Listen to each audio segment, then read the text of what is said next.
First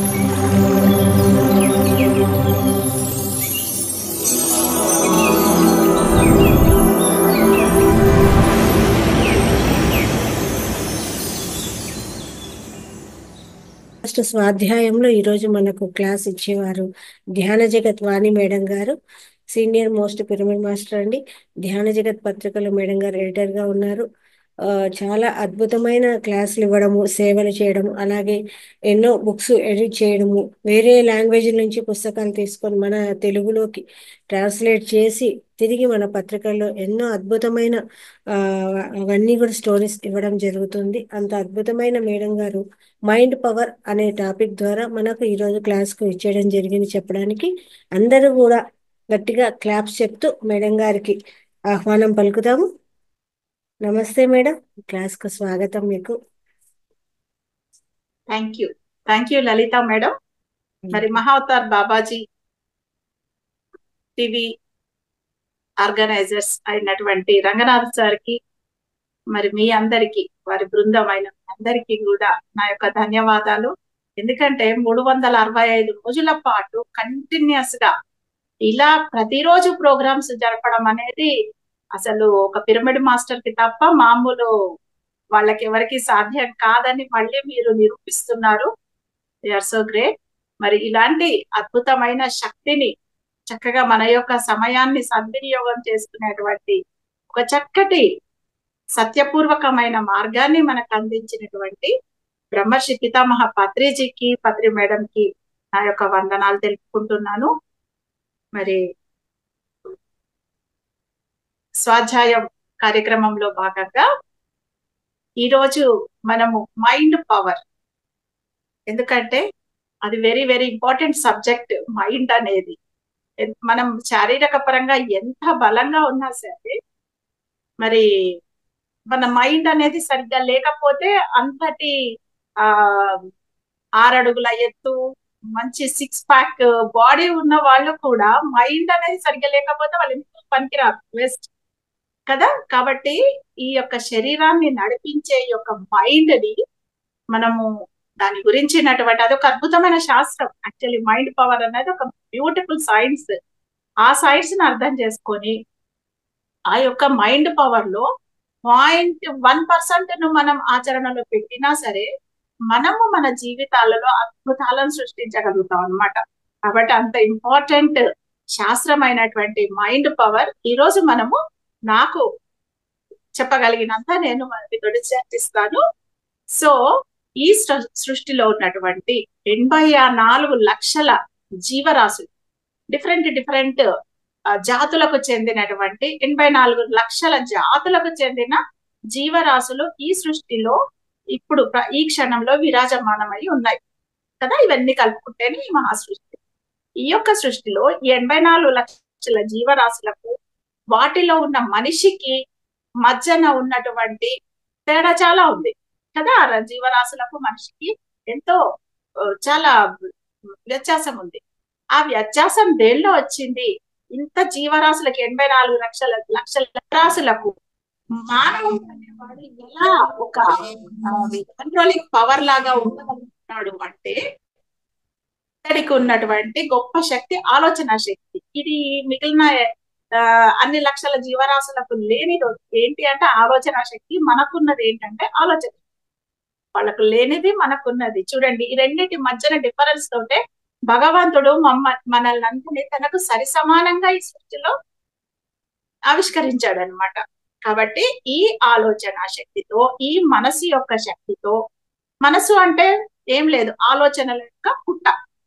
అదేమి ఒక organ కాదు. మనం ఇప్పుడు పోస్ట్ చూస్తే మన గుండె గాని, మన ఊపిరితిత్తులు గాని, మన జీర్ణకోశం గాని, కిడ్నీస్ గాని, మెదడు గాని కనపడుతుంది. కానీ ఈ మనసు అనేది కనపడదు. అది ఒక ఆలోచనల పుట్ట. మనం ఎక్కడ దేని గురించి ఆలోచిస్తే ఆ ఆలోచన అక్కడ ఉంటది అనమాట. మనం ఇప్పుడు అమెరికా గురించి ఆలోచిస్తే మన మైండ్ అక్కడ ఉంటది, అమెరికాలో. లేదు, మనం ఇప్పుడు ఈ క్షణం మన యొక్క మనతోటి మన గురించి మనం ఆలోచిస్తే మన మైండ్ మన దగ్గరే ఉంది. కాబట్టి ఇది ఒక ఆర్గాన్ కాదు, ఎక్కడంటే అక్కడ ఉండగలిగినటువంటి ఒక ఆలోచనల పుట్టని మనసు అంటాం. దానికంటూ ఒక అస్తిత్వం లేదు, అయినా కానీ వెరీ పవర్ఫుల్. మన శరీరంలో ఉన్న ఆర్గాన్స్ అన్నింటికంటే కూడా పవర్ఫుల్. వీటన్నింటిని కూడా నడపగలుగుతుంది అనమాట ఈ మనస్సు అనేది. సో ఇలాంటి మనసును మనం గనక అర్థం చేసుకుంటే, కరెక్ట్ గా ఇది ఎలా పని చేస్తుంది, దీని యొక్క దిశ దశ ఎలా ఉంటుంది అని తెలుసుకుంటే, దానిని మనం ఎలా అంటే అలా టర్న్ చేసుకోవచ్చు. టర్న్ చేసుకొని మన జీవితాలను దాని ప్రకారంగా మలుచుకున్నప్పుడు ఈ మనిషే భగవంతుడిలాగా వెలగగలుగుతాడు అన్నమాట. ఆ భగవంతుడు, దేవుడు అనేవాడు చేసుకున్న పని ఏంటి అంటే, తన మనసు పట్ల తాను కంట్రోల్ తెచ్చుకున్న వాడిని దేవుడు అంటారు. తెచ్చుకోవడానికి ప్రయత్నిస్తున్న వాడిని మనిషి అంటారు అన్నమాట. దేవుడు దేవుడేమో కంట్రోల్ తెచ్చుకున్నాడు కాబట్టి ఈ ఈరోజు మనం వాళ్ళని పూజిస్తున్నాం. మనం ఇంకా ఆ ప్రయత్నంలో ఉన్నాం కాబట్టి మనం ఇంకా మనుషులు అని పిలువబడుతున్నాం అనమాట. మరొక మన యొక్క పురాణాలలో చూసుకుంటే రాముడు, కృష్ణుడు ఇలాంటి వాళ్ళంతా కూడా మనలాంటి ఆకారాలతోటే, మనలాంటి అవతారాలతోటే ఈ భూమి మీదకి వచ్చి మనం నడిచిన ఈ నీడ మీదనే నడిచి, మనం పడుకున్న ఈ ఆకాశం కిందనే పడుకొని, మనం చిన్నప్పుడు ఆడుకున్న ఆ చందమామతోటే వాళ్ళు కూడా ఆడుకుని, మనం తాగిన గంగా జలమో లేకపోతే గోదావరి నీళ్ళో, కృష్ణా నది నీళ్ళో ఇవే తాగారు కదా. వాళ్ళు వెళ్ళిపోయిన తర్వాత మళ్ళీ కొత్త గంగా, కొత్త గోదావరి వచ్చిందా? వాళ్ళు వెళ్ళిపోయిన తర్వాత కొత్త చంద్రుడు వచ్చాడా, కొత్త సూర్యుడు వచ్చాడా? అంటే వాళ్ళు ఏ రకంగానైతే ఈ భూమి మీద నడయాడి, వాళ్ళు నడిచిన నేల మీదనే మనం నడుస్తున్నాం కదా. సో అలా ఉన్న వాళ్ళు ఎలా దేవుళ్ళు అయ్యారు? మరి మనం ఇంకా ఎందుకు దేవుళ్ళం కాలేకపోతున్నాము? ఊరికే వాళ్ళ పటాలను పెట్టుకొని మనం ఎలా పూజిస్తున్నాము అని అంటే, వాళ్ళు వాళ్ళ యొక్క మైండ్ మీద, వాళ్ళ మైండ్ యొక్క శాస్త్రాన్ని అర్థం చేసుకుని దానిని వాళ్ళు తన కంట్రోల్లో పెట్టుకున్నారు కాబట్టి వాళ్ళు వాళ్ళ యొక్క జీవితాలను అద్భుతంగా మలుచుకొని ఇన్ని వేల సంవత్సరాల తర్వాత కూడా దేవుళ్ళలాగా ఇక్కడ కీర్తించబడుతున్నారు. కాబట్టి మనము ఈ ఆలోచన శాస్త్రాన్ని చక్కగా అర్థం చేసుకుందాం వీలైనంత వరకు. సో ఈ సకల జీవరాశి నుంచి మనల్ని వేరు చేసే ఈ మనస్సు, ఈ ఆలోచన శక్తి అనేది ఒక్క మనిషికి మాత్రమే ఉన్నటువంటి ఒక గొప్ప అదృష్టం అన్నమాట. ఈ అదృష్టాన్ని మనము 3 భాగాలుగా విభజించుకోవచ్చు. ఈ ఆలోచనలను 3 రకాలుగా విభజించవచ్చు. అవి ఏంటంటే, సంకల్ప శక్తి. మన ఆలోచనలకు కొంత శక్తి ఉంది అని తెలుసుకోవాలి. ఎందుకంటే ఇప్పుడు మనం కూర్చొని మనము మంచిగా చక్కగా తయారయ్యాము, చక్కగా కడుపు నిండా భోంచేసాము, ఒక రూమ్ లో కూర్చున్నాము, ఒక్కళ్ళమే కూర్చున్నాం, కూర్చేసుకొని హాయిగా అలా కూర్చున్నాం, అంతే, జస్ట్ కూర్చున్నాం. ఎంత ప్రశాంతంగా ఉంటది కదా. ఇంతలో ఎవరో వచ్చి పక్కన ఒక కుర్చీ వేసుకొచ్చుకొని పక్కన కూర్చున్నారు, ఏం సౌండ్ చేయట్లేదు, ఏం మాట్లాడట్లేదు, ఏమీ లేదు, జస్ట్ మన పక్కనే వాళ్ళు కూర్చున్నారు. అంతవరకు మనకున్న ప్రశాంతత అనేది కొంచెం డిస్టర్బ్ అవుతుంది కదా. కారణం ఏంటి అంటే, వాళ్ళు సైలెంట్ కూర్చున్నా సరే వాళ్ళ మైండ్ నుంచి ఆలోచనలను వదిలి పెడుతూ ఉంటారన్నమాట బయట. సో అంతవరకు మన మొక్కలమే ఉన్నప్పుడు ఉన్నటువంటి ఆ ప్రశాంత స్థితికి మన ఆలోచనలకు వాళ్ళ ఆలోచనలు వచ్చి తగులుతూ ఉండడం వల్ల అక్కడ కొంత డిస్టర్బెన్స్ అనేది ఏర్పడుతుంది. ఆ తర్వాత ఇంకో 10 మంది వచ్చారు, ఇంకాస్త డిస్టర్బెన్స్, ఎవరు మాట్లాడరు, అందరు చక్కగా మనలాగానే తయారై వచ్చి కూర్చున్నారు. Silence, complete silence. బట్ ఆ డిస్టర్బెన్స్ అనేది పెరుగుతూ ఉంటది మనకి. ఇంకా రూమ్ అంతా కిక్కిరిసి కూర్చున్నారు, ఎవ్వరు మాట్లాడట్లేదు, అందరు పాపం కళ్ళు మూసుకునే కూర్చున్నారు. అయినా మనకు చిరాకైపోతుంటది, అక్కడి నుంచి లేచి బయటకు వచ్చేద్దాం అనిపిస్తుంది. ఎందుకు అంటే అక్కడ కూర్చున్న రకరకాల మంది వ్యక్తుల యొక్క రకరకాల జీవన విధానాల వల్ల, వాళ్ళు చేసే కార్యకలాపాల వల్ల, వాళ్ళ మైండ్ లోంచి వచ్చే ఆలోచనలు బయటికి ఆ యొక్క వైబ్రేషన్ ను పట్టుకొని బయటకు వస్తుంటాయి అనమాట. వచ్చినప్పుడు ఆ వైబ్రేషన్స్ మన వైబ్రేషన్స్ కి మ్యాచ్ కాకపోయినప్పుడు అక్కడ కొంత ఘర్షణ అనేది ఏర్పడుతుంటది అనమాట. సో ఆ ఘర్షణ వల్ల మనము కొంత బయటికి ఇచ్చేద్దామా అనిపిస్తుంది. లేదు, అంతా ఒకటే సేమ్ సత్సంగం అంటాం. అంటే అందరూ కూడా సత్యంతో కూడుకుని జీవించే వాళ్ళు, వాళ్ళ సత్యంతో జీవితాలలో ప్రయోగాలు చేస్తుంటారు. అంటే కదా, ధ్యానంలోకి వచ్చిన తర్వాత మన పిరమిడ్ మాస్టర్ల జీవితాలలో ఎన్ని ప్రయోగాలు చేస్తుంటాం మనం కదా. ప్రతి ఒక్కటి ప్రయోగమే, మాట మీద ధ్యాస ఒక ప్రయోగమే.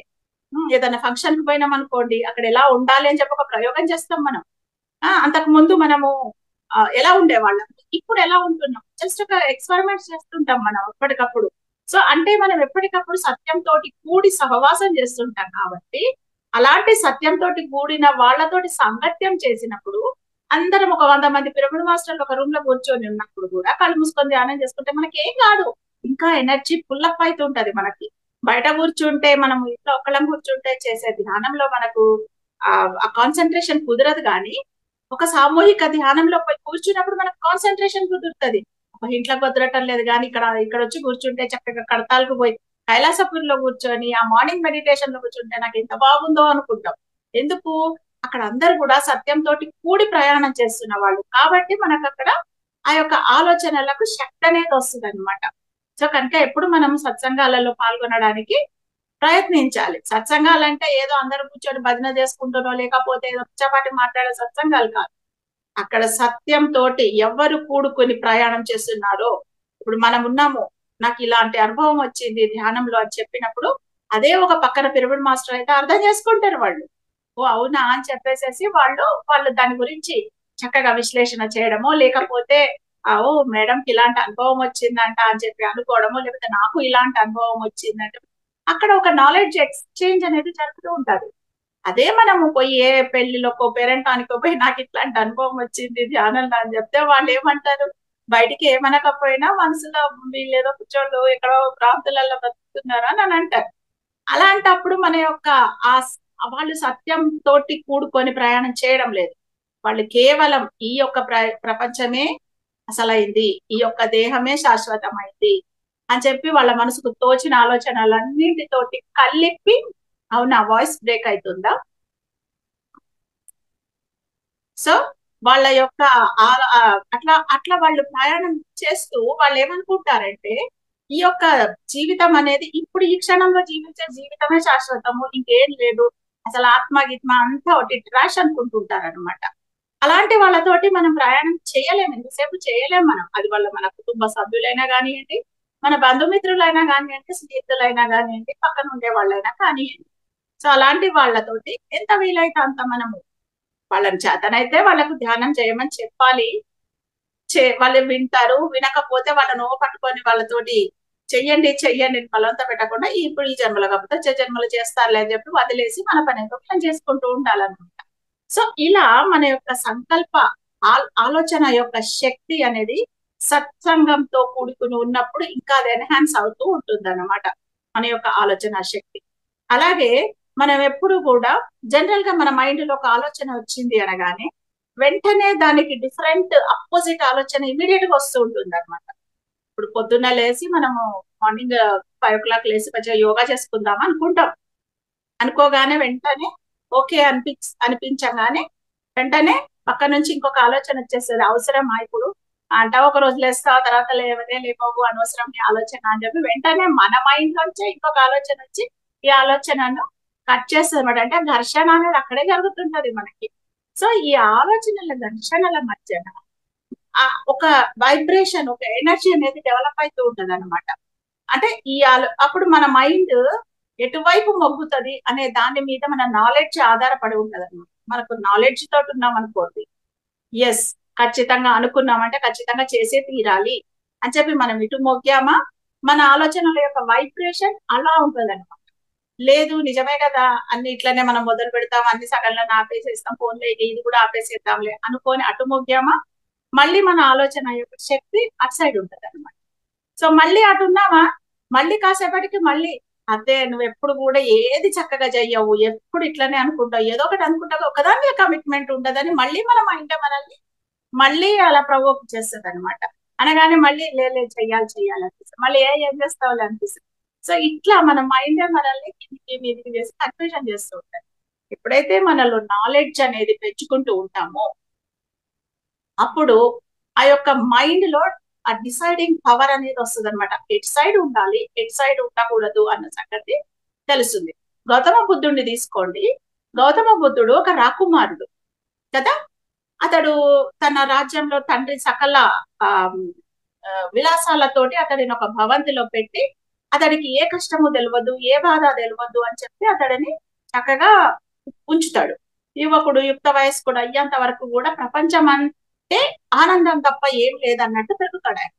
ఆ తర్వాత అనుకోకుండా ఒకసారి తన రథసారథితోటి కలిసి నగర పర్యటనకు వెళ్ళినప్పుడు అక్కడ ఒక శవాన్ని, ఒక రోగిష్టిని, ఒక బాధపడుతున్న ఏడుస్తున్న వాడిని, ఇలా మృత్యుని అంటే చూసిన తర్వాత అతడు అడుగుతాడు, ఏంటి వీళ్ళు ఏం చేస్తున్నారు వీళ్ళు అని. అంటే వాళ్ళు ఏడుస్తున్నారు అని చెప్తారు. అంటే ఏడుపు అనేది కూడా తెలియదు అనమాట.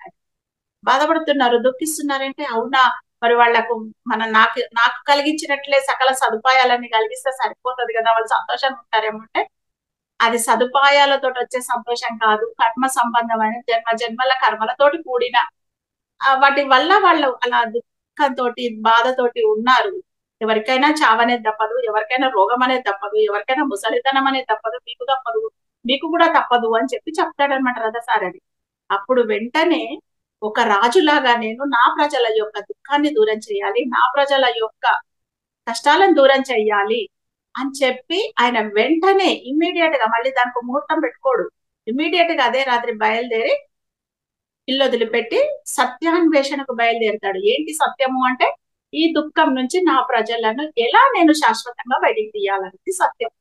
ఆ సత్యం కోసం బయలుదేరినప్పుడు ఆయన మనసు ఆయనను హెచ్చరించుంటది కదా, మన మనసు మనల్ని కన్ఫ్యూజన్ లో పెట్టినట్టు ఆయన మనసు కూడా ఆయనను కన్ఫ్యూజన్ లో పెట్టుంటది. ఎందుకయ్యా బాబు, హాయిగా ఒక రాకుమారుడివి, హ్యాపీగా ఉండకుండా ఇదంతా వదిలిపెట్టి ఎక్కడ పోతావు, ఏం తెలుసుకుంటావు, ఏం నేర్చుకుంటావు అది చెప్తున్నాడు కదా ఆయన కర్మ సిద్ధాంతం ప్రకారం అందరికి వచ్చేదే అని చెప్పి ఇంకా నువ్వు పోయి సాధించేది ఏముంది అని ఆయన మనసు కూడా ఆయన ప్రలోభ పెట్టిండొచ్చు.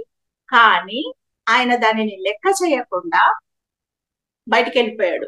బయటికి వెళ్ళిపోయి ఎన్నో సంవత్సరాలు సాధన చేశాడు, ఎంతో మంది గురువులు చెప్పే రకరకాల బోధనలను విన్నాడు. అన్ని విని తనదైన దారి అయినటువంటి ఆనాపానసతి ద్వారా ఆ దుఃఖ రాహిత్యం అనేది ఎలా వస్తుందో తెలుసుకున్నాడు కదా. ఎన్లైటన్మెంట్ ద్వారా, దివ్య జ్ఞాన ప్రకాశాన్ని పొందడం ద్వారా ఈ యొక్క దుఃఖ రాహిత్య స్థితికి మనం చేరుకోవచ్చు అన్న సంగతిని తెలుసుకుని దానిని ప్రపంచ మానవాళికి అంతటికి చాటాడు. 4 ఆర్య సత్యాలను చెప్పాడు ఆయన. దుఃఖం అంతటా ఉంది, వాట్ ఈస్ కాల్డ్ సాడ్నెస్ అనేది అంతటా ఉంది, దుఃఖం అనేది ఎవ్రీవేర్ ఉన్నది. తర్వాత దుఃఖానికి కారణం తృష్ణ, తృష్ణ అంటే కోరికలు, విపరీతమైన కోరికలు అనేవి దుఃఖానికి కారణము. ఈ తృష్ణ అనేది అవిద్య వల్ల ఈ తృష్ణ అనేది వస్తుంది. మరి తృష్ణ అనేది ఈ విపరీతమైన కోరికలను తో ఉండేదాన్ని తృష్ణ అంటారు. ఈ తృష్ణ అనేది నీకు ఎందుకు వస్తుంది అంటే విద్య లేకపోవడం వల్ల, అవిద్య వల్ల వస్తుంది. అవిద్య అంటే ఏంటి? ఆత్మజ్ఞానం లేకపోవడాన్ని అవిద్య అంటారు. పుస్తకాలు చదివే డిగ్రీ లేకపోతే అవిద్య కాదు, అది ఆత్మజ్ఞానం. నేను ఒక ఆత్మస్వరూపుణ్ణి, నేను అనేక జన్మలుగా ఈ భూమండలం మీద వస్తూ పోతూ ఉన్నాను, నేను ఒక నక్షత్ర లోక వాసిని, అక్కడి నుంచి నేను ఇక్కడికి వచ్చి నా పనులన్నీ చేసుకుంటూ రకరకాల అనుభవాలను రకరకాల దేహాలలో, రకరకాల ప్రాంతాలలో, రకరకాల పరిమితులలో నేను అనుభవాలను గడిస్తూ ఉన్నాను అన్న సంగతి తెలుసుకోకపోవడమే అవిద్య. అంతేగాని నేను పిహెచ్డి చేశానంటే నేనెట్లా అవిద్య అనేది కాదనమాట. దుఃఖం అంతటా ఉంది, దుఃఖానికి కారణం అవిద్య, ఈ దుఃఖానికి కారణం తృష్ణ. ఈ తృష్ణ ఎందుకు వస్తుందంటే అవిద్య వల్ల వస్తుంది. ఈ అవిద్య ఎలా మాయమైతుంది, ఎలా పోగొట్టుకోవచ్చు అంటే అష్టాంగ మార్గాన్ని అనుసరించడం ద్వారా అవిద్యను పోగొట్టుకోవచ్చు అని చెప్పి ఈ అష్టాంగ మార్గం కూడా చెప్పాడనమాట. మరి ఆయన ఆ రోజే నాకెందుకు ఈ గోళ, ఎవరికి పోతే నాకెందుకు అని అనుకోలేదు కదా. వచ్చి ప్రపంచంలో ఒక యుగ పరివర్తనను కలగజేశాడు. జ్ఞాన యుగాన్ని అతడు ఆవిష్కరించాడు అన్నమాట. మనిషి యొక్క మనసే దీనికన్నిటికి కారణం కాబట్టి ఈ మనసును సరి చేసుకుంటే ఆ జన్మ జన్మల పరంపరా చక్రంలోంచి బయటికి రావచ్చు అన్న సంగతిని బుద్ధుడు చెప్పాడనమాట మనకు.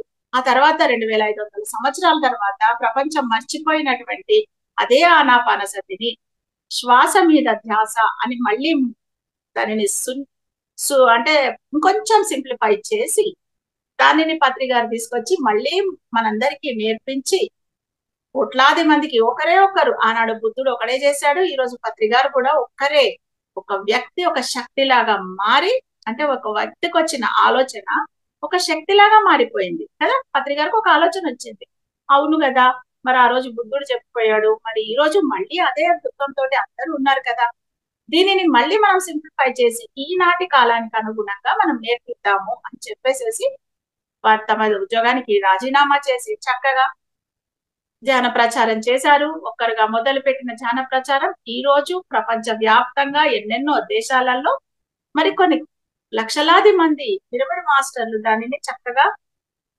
ముందుకు తీసుకెళ్తున్నారు. అంటే ఒక వ్యక్తి యొక్క ఆలోచనకి ఎంతటి శక్తి ఉంటదనేది అసలు మన కళ్ళ ముందే కనపడుతుంది కదా. దీనికి ఎగ్జాంపుల్ మనం కూడా మన ఇంట్లో మన జీవితాలలో మన యొక్క సంకల్ప మన ఆలోచన శక్తి ద్వారా మనం ఎన్ని సృష్టించుకుంటున్నామండి. అసలు ద సీక్రెట్ బుక్ కానివ్వండి చదివి మనం ఎంతమందిని మన ఆలోచనలను చక్కగా సరి చేసుకున్నాం మనము. తర్వాత లా ఆఫ్ అట్రాక్షన్ ఆలోచనలకు ఉన్నటువంటి ఆకర్షణ శక్తిని మనం చక్కగా ఆచరణలో పెట్టి ఎన్నెన్ని సాధించుకున్నాం మనం. అసలు మామూలుగా అయితే ఈ ధ్యానంలోకి రాకముందు ఇవన్నీ మనకైతాయా, ఎవరో గొప్ప గొప్పోళ్ళకైతాయా అనుకునేవన్నీ మనమే సాధించుకున్నాం. ఆ గొప్పోళ్ళలాగా మనమే అయిపోయాం. అంటే ఆలోచనలకు ఎంతటి శక్తి ఉంటది అనేది మనకు ఇటువంటి ఎగ్జాంపుల్స్ ని చూడడం ద్వారా ఆనాటి బుద్ధుడిని చూసినా, ఈనాటి పత్రిజీని చూసినా, మరి ఆనాటి ఆ వివేకానంద స్వామిని చూసినా ప్రతి ఒక్కళ్ళని చూడండి, వాళ్ళ ఆలోచన శక్తితోటే వాళ్ళు గొప్ప మహనీయులు అయిపోయారు కదా. సో అలాంటి ఆలోచన శక్తి మనందరికీ కూడా ఉంది కనుక ఆలోచనలను చక్కగా ఎంచుకునేటువంటి స్వేచ్ఛ స్వయిచ్ఛ మనకుంది. ఈ సంగతి మనం తెలుసుకోవాలి. ఎందుకంటే ఆలోచనలకు ఎంతో శక్తి ఉంది. మరి అంత శక్తి ఉన్న ఆలోచనలను ఎలా పిక్ చేయాలి, ఒక్కొక్క ఆలోచనను మనం ఎలా పిక్ చేసుకోవాలి అన్నటువంటి స్వయిచ్ఛ అంటే మనకు ఒక ఫ్రీ విల్ ఉంది. ఏ ఆలోచన పడితే ఆలోచనను మనం ఏం తీసుకోవాల్సిన అవసరం లేదు. అంత బలవంతంగా ఎవ్వరు మన లోపలికి ఆలోచనలను గుప్పించరు. మనం తీసుకుంటేనే వస్తాయి ఆలోచనలు. మనం తీసుకోకపోతే ఒక్క ఆలోచన కూడా మన లోపలికి ఎంటర్ కావడానికి అవకాశం లేదు కదా. అలాగే కళ్ళు గుడ్లప్పగించేసేసి మనం టీవీలో వచ్చే సీరియల్స్ చూస్తుంటే మరి ఆ ఆలోచనలన్నీ మన లోపలికి వస్తాయా రావా కదా. మరి రోజు సీరియల్ వస్తుంటది. ఆ సీరియల్లో మరి భర్తను భార్య చంపడం, లేకపోతే భార్యను భర్త చంపడం, అత్తగారి కోడల్ని ఎట్లా చంపాలని ప్లానింగ్ లేయడం, రోజు రోజు రోజు టైం కాగానే వెంటనే మన మైండ్ ఆరాట పడుతుంటది. చూడాలి టైం అయిపోయింది. ఆ టైంలో కనుక కరెంటు పోతే ఇంకా అయిపోయింది, ఆ గవర్నమెంట్ తిప్పుకుంటూ కూర్చుంటాం అనమాట. కానీ ఆ టైంకి అది చూసినప్పుడు ఒకటే పనిని మనము 40 రోజుల పాటు చేస్తే ఆ పని మన శరీరాన్ని పట్టేసి మనం దానిలాగా అయిపోతాం. ఇది సైన్స్ చెప్తోంది. అందుకే మనకు మండల దీక్షలు వచ్చినాయి. 40 రోజులు ధ్యానం చేయండి, మీ జీవితంలో మారిపోతుంది అంటాం. ఎందుకంటే ధ్యాన శక్తి అనేది మన కణానికి పడుతుంది అన్నమాట. అలాగే 40 రోజుల పాటు అయ్యప్ప దీక్షలు చేస్తారు చాలా మంది. అలాంటప్పుడు ఏమైతుంది, ఆ 40 రోజులలో వాళ్ళ యొక్క జీవిత విధానం మారిపోతుంది కదా. 40 రోజులు ఎలా ఉంటారో అలా వాళ్ళ జీవితం మారాలన్నది అక్కడ ఉద్దేశం అన్నమాట. వాళ్ళ యొక్క మాట తీరు ఎంత అద్భుతంగా మారిపోతుంది. అంతవరకు పరమభూతులు మాట్లాడతారు, ఎవరు తెలుసు. అలాంటి వాళ్ళు స్వామి స్వామి స్వామి అనుకుంటే ఎంతో మర్యాదగా మాట్లాడతారు. అసలు ఒక్క చెడ్డమాట మాట్లాడరు. తర్వాత వాళ్ళ యొక్క జీవన విధానం మారిపోతుంది. వెజిటేరియన్స్ అయిపోతారు. ప్రతి వాళ్ళలో స్వామిత్వాన్ని అంటే ఒక భగవంతుడిని చూసే అటువంటి కల్చర్ ని పెంచుకుంటారు వాళ్ళు. సరే, తర్వాత 41 రోజు తర్వాత అది వదిలేసిన తర్వాత మళ్ళీ మామూలు అవుతారా అంటే కొంతమంది అవుతుంటారు. అందుకే 18 సార్లు పోయిరమ్మని చేసేదేదో 18 సార్లు మండల దీక్షలు చేయమని. అంటే మన యొక్క శాస్త్రాలలో ప్రతి దానికి వెంటనే మనం బాగుపడమనగానే బాగుపడరు. కాబట్టి దీనికి ఒక కంటిన్యూషన్ ప్రాసెస్ పెడదాము అని చెప్పి ఇలా 40 రోజుల మండల దీక్షలో ఒక 18 సార్లు చెయ్యండి, అప్పుడు కానీ మీకు కంప్లీట్ కాదా సైకిల్ అని చెప్తారనమాట. సో 18 సార్లు ఆ 18 సంవత్సరాల పాటు 40 రోజుల పాటు ఒక దీక్షను పడితే డెఫినెట్లీ వాళ్ళ యొక్క కణాలలో మార్పులు వస్తాయి, వాళ్ళ యొక్క డిఎన్ఏలలో మార్పులు వచ్చేస్తాయి అనేది సైన్స్ చెప్తుంది. అలాగే ఈ 40 రోజుల పాటు ఒక సీరియల్ ని, ఒక దిక్కుమాలిన సీరియల్ ని, మనం నెగటివ్ తోటి నిండిన సీరియల్ చూసినప్పుడు మరి ఆ యొక్క ఆలోచనలు ఆ టీవీలో వస్తున్నటువంటి నెగటివిటీ మన ఆలోచనలకు పట్టి మన బుర్రలోకి ఎక్కినప్పుడు మన లోపల ఏదైనా సరే మనము చేసినప్పుడు ఒక 40 రోజుల ఆంజనేయ స్వామి దీక్ష తీసుకున్నప్పుడు దాని ఉద్దేశం ఏంటి, మనలో భయం పోయి మనం నిర్భయుల్లాగా మారాలని అర్థం. డెఫినెట్లీ అయితాం మనం. 41 రోజుల తర్వాత ఆంజనేయ స్వామి గుడి చుట్టూ ఒక 108 ప్రదక్షిణాలు 40 రోజులు చేయండి. 41 రోజు కల్లా మనం ఎక్కలేని ధైర్యం వస్తుంది. ఎందుకంటే మన లోపల ఉన్న చక్రాలన్నీ సరి చేయబడతాయి అనమాట. చక్రాలలో ఉన్నటువంటి ఇంప్యూరిటీస్ అన్ని పోతాయి అన్నమాట. అది అందుకోసం 108 టైమ్స్ ఆ గుడి చుట్టూ తిరగమని పెడతారు. ఒక శక్తి క్షేత్రం చుట్టూ ఒక 108 సార్లు తిరగడం వల్ల మన చక్రా సిస్టమ్ అంటే అలైన్ అవుతుంది అనేది సైన్స్ అన్నమాట. సో అంటే భయం పోయి మనం నిర్భయులుగా అయినప్పుడు 41 రోజుల పాటు ఒక దిక్కుమాలిన సీరియల్ చూసినప్పుడు దానిలో ఉన్నటువంటి నెగటివిటీ మన లోపలికి పడుతుందా పట్టదా మన కణాలకి? పట్టినప్పుడు మరి మనం ఏం చేయాలి? భయంలోంచి నిర్భయంలోకి వచ్చినట్టు ఇక్కడ ఈ సబ్జెక్ట్ తెలుసుకున్నప్పుడు, ఈ సీరియల్ సబ్జెక్ట్ తెలుసుకున్నప్పుడు మనం కూడా చెయ్యాలి కదా. మరి మనం కూడా వాళ్ళలాగా మారిపోవాలి కదా, అత్తగారి లాగానో కోడల్లాగానో మారిపోవాలి కదా. మరి మారిపోయేంత అవకాశాలు మనకు ఉంటాయా? ఆ టీవీలలో జరిగాయని మనం నిజ జీవితంలో చేయగలమా? చెయ్యలేం కదా. చెయ్యలేకపోవడం వల్ల అంటే దాన్ని మనం బయటికి ఎగ్జిబిట్ చెయ్యలేకపోవడం వల్ల ఏం జరుగుతుందంటే మన శరీరంలో ఉన్నటువంటి కొన్ని కణాలు అత్తగారులాగా మారిపోయి, కొన్ని కణాలు కోడల్లాగా మారిపోయి, కొన్ని కణాలు ఒక భర్తలాగా మారిపోయి, కొన్ని కణాలు భార్యలాగా మారిపోయి ఒకళ్ళనొకళ్ళు చంపుకోవడానికి ప్రయత్నాలు చేస్తుంటాయి అన్నమాట. అదే మన శరీరంలో మన కణాలే మనల్ని దెబ్బతీసేటువంటి జబ్బులు రావడానికి కారణమైతాయి అన్నమాట. ఆటో ఇమ్యూన్ డిసీజెస్ విన్నారా? వాటికి కారణం ఏంటంటే మన లోపల వస్తున్నటువంటి నెగటివ్ ఆలోచనలని మన కణాలు గ్రహించి ఓకే నా పక్కనున్న కణం నా శత్రు కణం ఏమో అని చెప్పి దాని మీద దాడి చేయడం మొదలు పెడుతుంది అనమాట. కనుక దయచేసి ఆ సీరియల్ చూడడం ఆపేయండి. కావాలంటే సినిమా చూడండి, 2 గంటలు చూసేసి బంద్ చేసేయండి. అంతేగాని రేపేమైపోతుందో ఎల్లుండి ఏమైపోతుందో మళ్ళీ ఫోన్లు చేసి దాని గురించి డిస్కషన్ చేసుకుంటూ అది కరెక్ట్ కాదనమాట.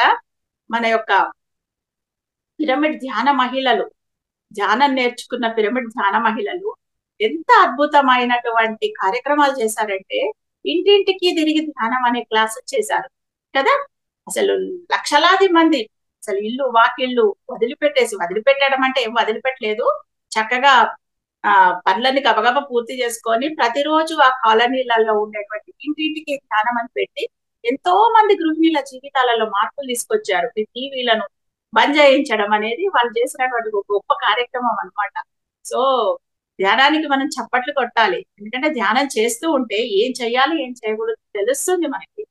సో ఇలా ఆలోచనలకు ఉన్నటువంటి శక్తిని మనం గ్రహించినప్పుడు ఆలోచనలను ఎలా పిక్ చేసుకోవాలో చూస్తాం కదా. మరి మనం ఎవరేమన్నా మన పిరమిడ్ ధ్యాన మహిళలు ఎవరైనా ఇక్కడ కూర్చొని సీరియల్ చూస్తున్నారా? అసలు టైమే ఉండదు వాళ్ళకి ఆ సీరియల్ చూసే అంత టైమే ఉండదు. ఎందుకంటే ఈ జూమ్ క్లాసులు తర్వాత మాట్లాడితే శాకాహార ర్యాలీలు, లేకపోతే ఎక్కడో ధ్యానం క్లాస్ ఉందంట, వన్డే వర్క్ షాప్ ఉందంట, లేదంటే అది ఒక పుస్తకం దొరుకుతుంది చదువుకుంటూ కూర్చుంటాం. ఏది లేకపోతే ఈ రోజు ఎందుకో ధ్యానం చేయాలనిపిస్తుందంటే ధ్యానం చేసేస్తాం. అంతేగాని కూర్చొని ఆ దిక్కుమాల సీరియల్ చూడాలన్నంత తీరిక కూడా ఉండదు మనకి. అంటే మన లోపల ఉన్నటువంటి ఆ సెలెక్షన్ ఆఫ్ ప్రాసెస్ అనేది వెరీ వెరీ ఇంపార్టెంట్ అన్నమాట. సో ఒక గార్డెన్ ఉంది, ఒక ఇంటి ముందు చక్కటి చిన్న తోట ఉంది, ఒక ఓపెన్ ప్లేస్ ఉంది. ఏం చేస్తాము? ఏ పిచ్చి మొక్క పడితే ఆ పిచ్చి మొక్కను పెరగనిస్తామో మనం ఏం చేస్తాము? మంచిగా నర్సరీకి పోయో లేకపోతే ఎవరైనా మన ఫ్రెండ్స్ ఇంట్లోనో ఏమన్నా మంచి మొక్కలు కనపడ్డప్పుడు ఆ కొమ్మలు తెచ్చి నాటడమో లేకపోతే నర్సరీ నుంచి మొక్కలు కొనుక్కోవచ్చు, చక్కగా తీర్చిదిద్దుతాం మనం గార్డెన్ ని. అప్పుడే బ్యూటిఫుల్ గా ఉంటది ఆ గార్డెన్. ఎట్లా పడితే అట్లా పిచ్చి మొక్కలు పెరిగేటట్టు దాన్ని వదిలేస్తే దాంట్లో పాములు పుట్రలు కీటకాలు అన్ని వచ్చి చేరి అవి మనల్ని కుడతాయి అన్నమాట. అలాగే ఈ ఆలోచన బట్టి ఆలోచన మనసులో రావడం మనం అలో చేసామనుకోండి, దానిలో క్రిమి కీటకాలు పావులు ఇప్పుడు అన్ని కూడా చేరేసేసి మనల్నే కుట్టి మనల్నే రోగిస్తులాగా చేసి అడ్డం పడేస్తాయి అన్నమాట. కాబట్టి ఈ రోజు మనము ఆరోగ్యంగా ఉన్నాము అన్న కారణం మన యొక్క ఆలోచనలే. ఈ రోజు మనం అనారోగ్యంతో బెడ్ మీద పడి ఉన్నామంటే కూడా మనం తీసుకుంటున్న ఆలోచనలే అన్నది మనం గుర్తించుకోవాలి తప్ప ఎవరి వల్లనో నాకు ఇదైంది, ఎవరో ఏమో చేశారు కాబట్టి సరిగ్గా నన్ను గైడ్ చేయలేదు కాబట్టే నాకు ఇట్లా అయింది అనేసి మనం ఎప్పుడు కూడా ఎవరి మీద కంప్లైంట్లు అనేది చేయకూడదు. వాళ్ళు చెప్పుంటారు కావచ్చు, కానీ ఎందుకు తీసుకోవాలి మనము కదా? మనకి ఏది మంచో ఏది చెడో మనం చూసుకోవాలి కదా. చూసుకొని మనం దాని ప్రకారం మనం నడవాలి కదా. అందుకోసం మనం మన జ్ఞానాన్ని పెంచుకోవాలి తప్ప కానీ మనం జ్ఞానం లేదు కాబట్టి ఎవడో చెప్పింది తింటాం మనం. సో సంకల్ప శుద్ధి, సంకల్ప శక్తి, సంకల్ప శుద్ధి. సో ఎలాగైతే మనం మన తోటలో ఫిక్స్ చేసి మరి మనం చక్కగా ఒక ఆర్గనైజ్డ్ గా తోటను పెంచుకుంటాము, మన యొక్క మైండ్ అనే తోటలో కూడా చక్కటి ఆలోచనలను సెలెక్ట్ చేసి పెట్టుకున్నప్పుడు మన మైండ్ కూడా అద్భుతమైన తోటలాగా మారిపోతుంది అనమాట. ఎప్పుడైతే మనలో ఈ సంకల్ప శుద్ధి అనేది పెరుగుతుందో సంకల్ప సిద్ధి అనేది సంభవిస్తుంది అనమాట. అంటే మనం చేసిన ప్రతి ఒక్క ఆలోచన కూడా ఖచ్చితంగా మేనిఫెస్ట్ అయ్యి తీరుతుంది అనమాట. అందుకే మన మన వాస్తవానికి మనమే కారకులం అని చెప్పేసేసి మనకు ఎన్నో సందర్భాలలో మనం తెలుసుకున్నాం. అంటే ఈ రోజు మనం హ్యాపీగా ఉన్నాము అంటే దానికి కారణం మన ఆలోచనే. ఈరోజు మనం ఏడుస్తున్నాము అంటే కారణం మన యొక్క ఆలోచనే. ఇక్కడ అక్కడ ఆలోచన మారుస్తే ఇక్కడ ఏడుపు మారిపోయి ఆనందంలోకి వస్తుంది కదా. అంతేగాని అక్కడ మార్చుకోకుండా అది అట్లనే ఉంటది, ఇక్కడ మాత్రం ఏడుస్తూనే ఉంటామంటే okay, that is also good అని చెప్పేసేసి మనము ఆలోచన శాస్త్రంలో 3 భాగాలు ఏముంటాయంటే సంకల్ప శక్తి, సంకల్ప శుద్ధి, సంకల్ప సిద్ధి. మనం ఆలోచనలు ఎందుకంటే మేము ఏం ఆలోచించిన ఒక్కటి చక్కగా కావట్లేదు, అన్ని బురదల పోసిన పన్నీర్ అవుతున్నాయంటే మీలో సంకల్ప శుద్ధి లేకపోయి ఉండొచ్చు, లేకపోతే మీ ఆలోచనకు సంకల్ప శక్తి లేదేమో. ఒకటి అనుకోగానే వెంటనే పక్కన అది అవుతుందో కాదు అని చెప్పి వెంటనే మనము దానికి కౌంటర్ ఆలోచన చేస్తున్నామేమో. దానినే వికల్పాలు అంటారు. మరి సంకల్పానికి అపోజిట్ వికల్పం కదా.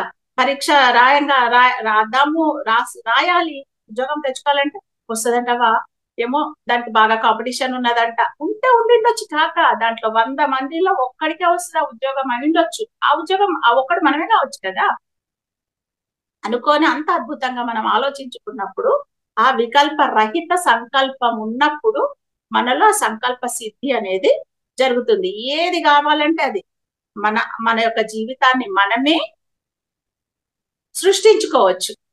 మన యొక్క జీవితాన్ని మనమే దానిని స్థితి అంటే దాని యొక్క ఆర్గనైజ్ చేసుకోవచ్చు మనమే.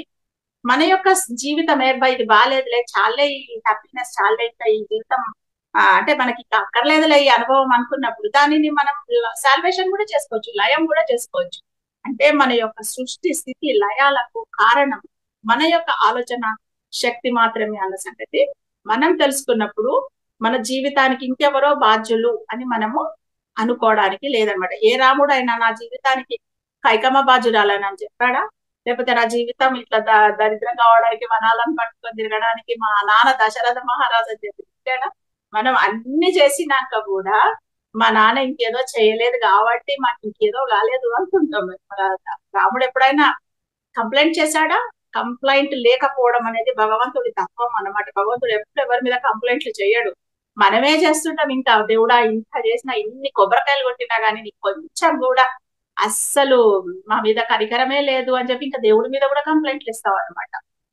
మనల్ని అడిగేడా కొబ్బరికాయలు కొట్టు, లేకపోతే నా మొహం అంతా మసిపూసేటట్టు నాకు హారతులు ఇయని భగవంతుడు ఏం అడగలేదు కదా, మనమే చేస్తున్నాం. మళ్ళీ మనమే ఉల్టా నీకు ఎంత హారతి పోసి, నీకు ఎంత నెయ్యేసి హారతి పోసినా అయినా నీకు కొంచెం కూడా ఇది లేదు అని చెప్పేసి మనము దేవుళ్ళని కూడా కంప్లైంట్లు చేస్తున్నాం అనమాట. కానీ దేవుడు అనేవాడు ఎప్పుడు కంప్లైంట్ చెయ్యడు. అలా చెయ్యకుండా ఉండడం అనేది దేవుడి యొక్క లక్షణం. మనం గాడ్ అంటే జనరేటర్, ఆపరేటర్ అండ్ డిజాల్వర్. అంటే సృష్టించేది మనమే, ఆపరేట్ చేసేది మనమే, వద్దనుకుంటే దానిని లయం చెందించేదే మనమే. అంటే గాడ్ అంటే మనమే కదా, మన జీవితానికి మనమే గాడ్స్ కదా. సో మన జీవితానికి మనమే గాడ్స్ అని తెలుసుకోవాలి అంటే బాధ్యతాయుతంగా ఆ జీవితాన్ని జీవించాలి. మన ఆలోచనల పట్ల ఎంతో ఎరుకతోటి ఉంటూ మన ఆలోచనలలో శుద్ధి ఎంత ఉంది, సిద్ధి ఎలా సంభవిస్తోంది అన్నది మనము చూసుకుంటూ ఉండాలన్నమాట. అలాగే ఆలోచనలలో ఇంకో 4 రకమైన ఆలోచనలు ఉంటాయి. ఒకటేమో డిజాస్టర్స్ ఆలోచనలు. అంటే ఇక ఏది ఆలోచించినా సర్వనాశనం అనమాట. ఇక వాళ్ళు ఒక ఆలోచన చేశారంటే కథవే, ఇక అక్కడ ఏం ఉంటది అక్కడ. అంటే ఒక బైక్ కొనుక్కున్నాం అనుకోండి, పోయి బైక్ కొనడం అనేది ఒక కళ. ఎన్నో రోజుల నుంచి మనం దాన్ని కొనాలని ఎన్నో బైకుల మీద రీసెర్చ్ చేసి అన్ని చేసి చక్కగా డబ్బులు సమకూర్చుకోవాలంటే మామూలు విషయం కాదు కదా. ఈ రోజు రేపటి బైక్ కొనాలన్నా కారు కొనాలన్నా ఈక్వల్ వాల్యూ ఉంటుంది. సో ఆ బైక్ కొనగానే ఏమనుకోవాలి మనం? అద్భుతంగా ఈ బైక్ మీదనే హాయిగా ఎంజాయ్ఫుల్ గా తిరుగుతా అనుకోవాలి కదా. కొనంగానే మీద పోతుంటే నాకు యాక్సిడెంట్ అయితే ఎట్లనో అటువంటి ఆలోచనలు చేసేవాళ్ళు కూడా ఉన్నారు. పదే బైక్ వాళ్ళ ఇంట్లో వాళ్ళు కూడా అలాగే జాగ్రత్త నాయన, రోడ్ల మీద యాక్సిడెంట్లు అవుతుంటాయి, అసలు కొత్త బండి కొనుక్కున్నావు, నీకు చూస్తేనేమో అంత మాత్రమే డ్రైవింగ్, జాగ్రత్తగా నడుపు, యాక్సిడెంట్లు అవుతాయి జాగ్రత్తగా నడుపు. పదే వాళ్ళ బ్రెయిన్లకు ఎక్కించినప్పుడు యాక్సిడెంట్ ఎందుకు జరగదా అండి? ఎందుకంటే వీళ్ళే కదా ఆ సంకల్ప శక్తి వాళ్ళదే, సంకల్ప శుద్ధి వాళ్ళదే, శుద్ధి వాళ్ళదే, అన్ని వాళ్ళదే అయినప్పుడు అది ఎందుకు నెరవేరదు? నెగిటివ్ ఆలోచనలకైనా నెరవేరుతుంది, పాజిటివ్ అయినా ఏది పదే పదే అంటామో అది నెరవేరుతుంది కనుక అలాంటి వినాశకరమైన ఆలోచనలు అంటాం అనమాట వాటిని.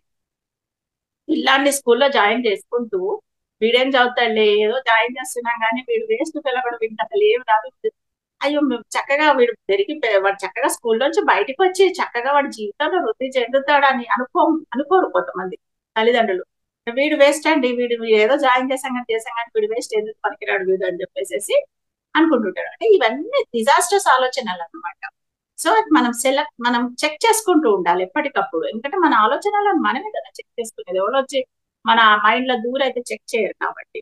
తర్వాత నెగటివ్ ఆలోచనలు అంటే ఇంకా పరీక్ష రాస్తున్నాము, ఏమో పాస్ అవుతామో పాస్ కామో, ఏమో మరి ఎలా జరుగుతుందో ఏమో, కష్టపడి సంవత్సరం అంతా చదివినాక ఎందుకు పాస్ కాము, ఖచ్చితంగా మనమే పాస్ అవుతామని అనుకోకుండా ఏమో రాయనైతే రాస్తున్నాం కానీ ఆ దిద్దేవాడు ఎలా దిద్దుతాడు, ఇలాంటివన్నీ నెగిటివ్ ఆలోచనలు అనమాట. దిద్దేవాడు మైండ్ ఉంటేనే కదా నేను రాసింది బాగా దిద్దుతాడు, కాబట్టి వాడు ఎలా ఉన్నాడో ఏంటో అని ఇలాంటి నెగిటివ్ ఆలోచనలు చాలా మంది చేస్తుంటారు. అది కూడా తప్పు. పాజిటివ్ ఆలోచనలు అంతా మంచిగా జరుగుతుందండి, మాకు మంచిగా జరుగుతుంది, అంత బాగానే ఉంది, చక్కగా మేము బాగానే ఉన్నాము, అంత బాగానే ఉందండి అని చెప్పి పాజిటివ్ ఆలోచన ధోరణి ఒక రకమైంది. సో ఈ డిజాస్టర్స్, నెగటివ్, పాజిటివ్ ఈ మూడింటికి భిన్నంగా ఇంకొక ఆలోచన ధోరణి ఉంటుంది. అదేంటంటే మిరాక్యులస్ ఆలోచన ధోరణి, అద్భుతమైన ఆలోచన ధోరణి. అది అక్కడ సంకల్పం పెట్టామంటే ఖచ్చితంగా జరిగి తీరాల్సిందే. పత్రికారిని చూస్తే మనకు ఆ మిరాక్యులస్ ఆలోచన ధోరణి అనేది అర్థమైపోతుంది. సారు ఒక ధ్యాన మహాచక్రాన్ని సంకల్పిస్తారు. లక్షలాది మందితోటి జరిగిన రోజులు కూడా ఉన్నాయి ధ్యాన మహాచక్రాలు. 2012లో రోజుకు 50-60 వేల మంది వచ్చేవాళ్ళు. అసలు 25th డిసెంబర్ రోజు అయితే హాలిడే వచ్చి ఆ రోజు 1,50,000 మంది వచ్చిన రోజు కూడా ఉన్నాయి. సో ఇంత మంది వచ్చి ఇక్కడ భోజనాలు చేయడం ఏంటి, వాళ్ళ వసతులు ఏంటి, వాళ్ళ కావలసినటువంటి ఏర్పాట్లు ఏంటి, ఇవన్నీ చేయడం అంటే మాటలు కాదు. అయినా పత్రికారు వారి యొక్క సంకల్ప శక్తితోటి, అద్భుతమైన సంకల్ప శక్తితోటి ఎలా చేసేవారంటే ప్రోగ్రామ్ కు ముందు జేబులో పైసా ఉండదు, ప్రోగ్రామ్ అయిపోయినాక జేబులో పైసా ఉండదు, ప్రోగ్రామ్ మాత్రం అద్భుతంగా జరిగిపోయేది. అసలు ఒక అద్భుతమైన ఆలోచన ధోరణికి ఎగ్జాంపుల్ ఏంటంటే మన ధ్యాన మహాచక్రాలే. ఈ రోజటికి కూడా రోజుకు 20-30 వేల మంది వచ్చి చేసుకుంటున్నారు ధ్యానము, అంతమంది భోజనాలు నడుస్తున్నాయి. అసలు అది ఎలా జరుగుతోంది? అది మన పిరమిడ్ మాస్టర్ల యొక్క అద్భుతమైన ఆలోచన శక్తి అన్నమాట దానికి కారణం. సో అలా కనుక ఎప్పుడు కూడా మనము అద్భుతమైన ఆలోచన ధోరణిలోనే మన యొక్క ఆలోచనలో ఉన్నప్పుడు అది మనకు మంచి జరుగుతుంటుంది, మన చుట్టూ ఉన్న వాళ్లకు, ఈ సమస్త లోకానికి, సమస్త సృష్టికి కూడా మంచి జరుగుతూ ఉంటుంది అనమాట. వినాశకరమైన ఆలోచనలు మనకు నష్టం చేస్తాయి, ఎదుటి వాళ్ళకు కూడా నష్టం చేస్తాయి. నష్టం కాదు, నాశనమే అనమాట. తర్వాత నెగటివ్ ఆలోచనలు మనకు నష్టం కలగజేస్తాయి, ఎదుటి వాళ్ళకు కూడా నష్టం కలగజేస్తాయి. పాజిటివ్ ఆలోచనలు మనకు మంచి చేస్తాయి, ఎదుటి వాళ్ళకు కూడా మంచి చేస్తాయి. అదే మిరాకిలస్ ఆలోచనలు చేసినప్పుడు మనకు మంచి జరుగుతుంది, ఎదుటి వాళ్లకు మంచి జరుగుతుంది, అండ్ ఈ సమస్త సృష్టిలో ఉన్నటువంటి సకల ప్రాణ కోటికి కూడా మంచి జరుగుతుంది అనమాట. అలాంటి అద్భుతమైన ఆలోచన విధానంలో మనం ఉండాలి. మరి మన పిరమిడ్ మాస్టర్లు ఎప్పుడు చూసినా గానీ ఎర్ర టెండాలలో కూడా పడి శాకాహార ర్యాలీలు చేస్తారు. ఎవరి కోసం చేస్తున్నారు వాళ్ళు? వాళ్ళ యొక్క ఆలోచన శక్తి ఎంత గొప్పది! అది అదొక అద్భుతమైన ఆలోచన శక్తి కదా. మరి వాళ్ళు సమస్త ప్రాణకోటి సుఖంగా ఉండాలి, సంతోషంగా ఉండాలి. గొంతు లేని వాళ్ళ కోసం వాళ్ళ గొంతు విప్పుతున్నారు, వాళ్ళు మాట్లాడలేని వాళ్ళ కోసం వాళ్ళు మాట్లాడుతున్నారు. అది ఎంత అద్భుతమైన ఆలోచన కదా. సో మన పిరమిడ్ మాస్టర్లు అనే వాళ్ళందరూ కూడా అద్భుతమైన ఆలోచన ధోరణికి పర్ఫెక్ట్ ఎగ్జాంపుల్స్ అన్నమాట. సో ఇలా మన యొక్క సంకల్ప శక్తి ద్వారా మనము మన యొక్క జీవిత దిశను మార్చుకుంటూ చక్కగా అప్పటి వరకు ఏడ్చుకుంటూ ఎందుకు బతుకుతున్నామో తెలియకుండా, అరే ఎప్పుడు చూసినా టఫ్ క్వశ్చన్ పేపర్ మాకే వస్తుంది అబ్బా, పక్కన వాళ్ళు చూడ ఆమె భర్త ఎంత మంచిగా ఆమెను చూసుకుంటాడు, ఇంకా అసలు అది వాళ్ళ జీవితం ఎంత బాగా సాగుతుంది, ఆయన చూడ ఎప్పుడు చూసినా గానీ ఏదో బతుకుతూనే ఉంటాడు. ఇలాంటి ఆలోచన విధానం కాస్త అద్భుతంగా మారిపోతుంది అనమాట. దాని దిశ తిరిగిపోతుంది, కంప్లీట్ యూటర్న్ తిరుగుతుంది అనమాట మన యొక్క ఆలోచన విధానాన్ని మార్చుకున్నప్పుడు. ఒక భార్యాభర్త కొత్తగా పెళ్ళైన వాళ్ళు ఒక ఇంట్లోకి దిగుతారు, అద్దెకి దిగుతారు. దిగి వాళ్ళ టేస్ట్ ప్రకారం సామాన్లన్నీ సదురుకుంటారు. వాళ్ళ ఒక హాల్ ఉంటది. హాల్లో ఒక పెద్ద కిటికీ ఉంటది అనమాట. ఆ కిటికీ పక్కకు వాళ్ళ డైనింగ్ టేబుల్ వేసుకుంటారు. అటు పక్కన కిచెన్, ఇటు పక్కన బెడ్రూమ్స్, హాల్, ఎవ్రీథింగ్ ఉంటది. ప్రతిరోజు అంటే పెద్ద కిటికీ ఉంటది, అద్దాల కిటికీ ఉంటది. మంచి వెలుతురు వస్తుంటది కదా, డైనింగ్ టేబుల్ వేసుకుంటారు. సో ప్రతిరోజు మార్నింగ్ 9 o'clock కి ఈ అబ్బాయి ఆఫీస్కి వెళ్ళే టైంకి ఆ అమ్మాయి టిఫిన్ తీసుకొచ్చి టేబుల్ మీద సర్వ్ చేస్తుంది, బ్రేక్ఫాస్ట్. ఇద్దరు కూర్చొని చక్కగా చిలకా గోరింకల్లాగా ముచ్చట్లాడుకుంటూ టిఫిన్ తింటుంటారు, బ్రేక్ఫాస్ట్ చేస్తుంటారు. చేస్తూ చేస్తూ ఆ అమ్మాయి కిటికీలోంచి పక్కకు చూస్తారు. చూస్తే ఆ కిటికీ ఏంటంటే పక్కింటి వాళ్ళ పెరడు అనమాట. సో ఆ పక్కింటి వాళ్ళ పెరట్లోకి చూసేసరికి ఆ పక్కింటి ఆమె బట్టలు ఆరేస్తుంటది దండం మీద, ఉతికిన బట్టలు. చూస్తే ఆ బట్టలన్నీ మురికి తోళలాగా ఉంటాయి అనమాట.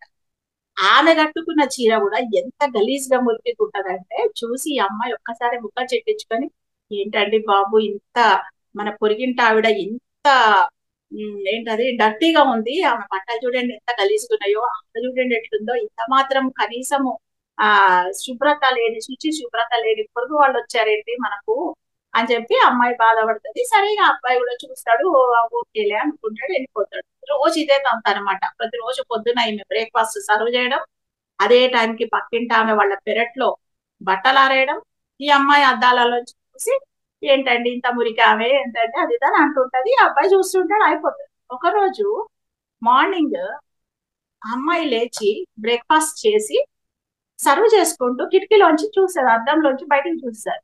చూసేసరికి పక్కింటి ఆమె బట్టలు ఆడేస్తూ ఉంటది. ఆ బట్టలు తళ తళ తళ తళ మల్లెపూలాగా మెరిసిపోతూ ఉంటాయి. ఆమె కట్టుకున్న చీర ఎంత బ్యూటిఫుల్ గా మెరుస్తూ ఉంటదంటే, తెల్లటి చీర అంత అద్భుతంగా ఉంటది. ఇట్లా టైట్ తెల్లదనం ఉంటది కదా, ఇట్లా చుట్టూ వాడు ఫోకస్ పెట్టి చూసి అట్లా మెరుస్తుంటాయి అన్నమాట బట్టలు. అది చూసి అమ్మాయి ఆశ్చర్యపోయి వెంటనే వాళ్ళ ఆయన పిలుస్తుంది. ఏమంటే ఇక్కడ రండి మీకు ఒక అద్భుతాన్ని చూపిస్తానని అంటే వాళ్ళ ఆయన వస్తాడు.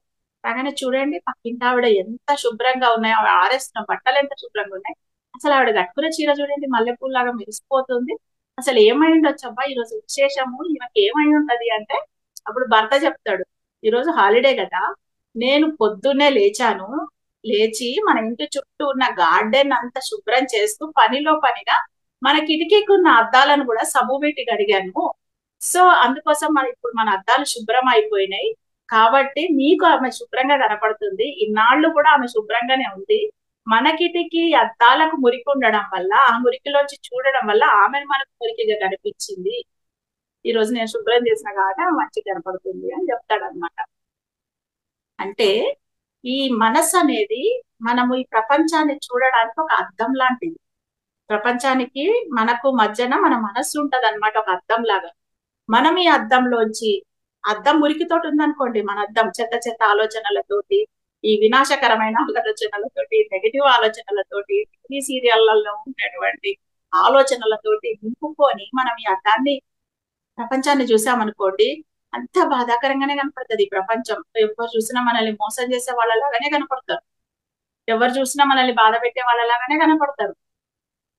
కానీ ఎప్పుడైతే మనం మన ధ్యానం ద్వారా, ధ్యానం అనేది మనం అద్దాన్ని క్లీన్ చేసుకునే ప్రక్రియ అనమాట, సబ్బెట్టి గడగడం అనమాట ధ్యానం అంటే. సో ధ్యానం ద్వారా ఎప్పుడైతే మనం ఆలోచనలను అన్నిటినీ తీసేసి కట్ చేసి ఏది అవసరమో అంతవరకే మన మైండ్ క్లియర్ గా పెట్టుకున్నాం అనుకోండి, క్రిస్టల్ క్లియర్. సబ్బెట్టి బాగా గడిగాం అనుకోండి, రోజు గంటసేపు సబ్బెట్టి 41 రోజుల పాటు గడిగితే అద్దం తళతళ మెరుస్తుంది.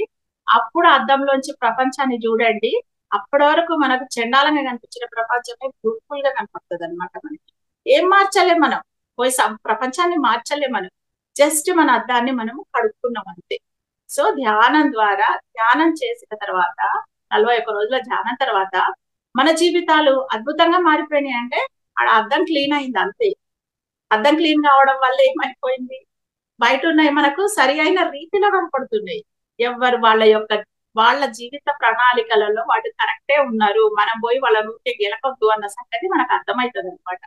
సో అర్థమైన రోజు మన జీవితం ఏంటో మనకు అర్థమవుతుంది, మనం ఎలా వెళ్ళాలో మనకు అర్థమవుతుంది.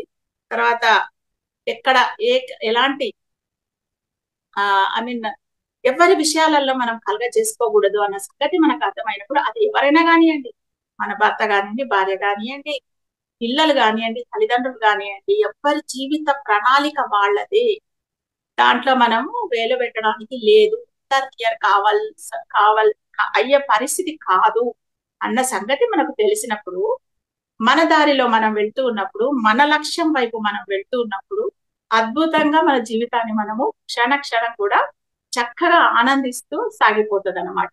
కాబట్టి ఈ యొక్క సంకల్ప శక్తి, ఆలోచన శాస్త్రం, మైండ్ పవర్ ఏదైతే ఉందో దీని గురించి మనము సైంటిఫిక్ గా తెలుసుకున్నప్పుడు ఏది మనకు కావాలంటే అది, మనకి ఎలాంటి జీవితం కావాలి, ఎలాంటి ఉద్యోగం కావాలి, ఎలాంటి పార్ట్నర్ కావాలి, మనలో క్లారిటీ ఉన్నప్పుడు ఎదుటి వాళ్ళ క్లారిటీకి తగ్గట్టు వస్తారనమాట.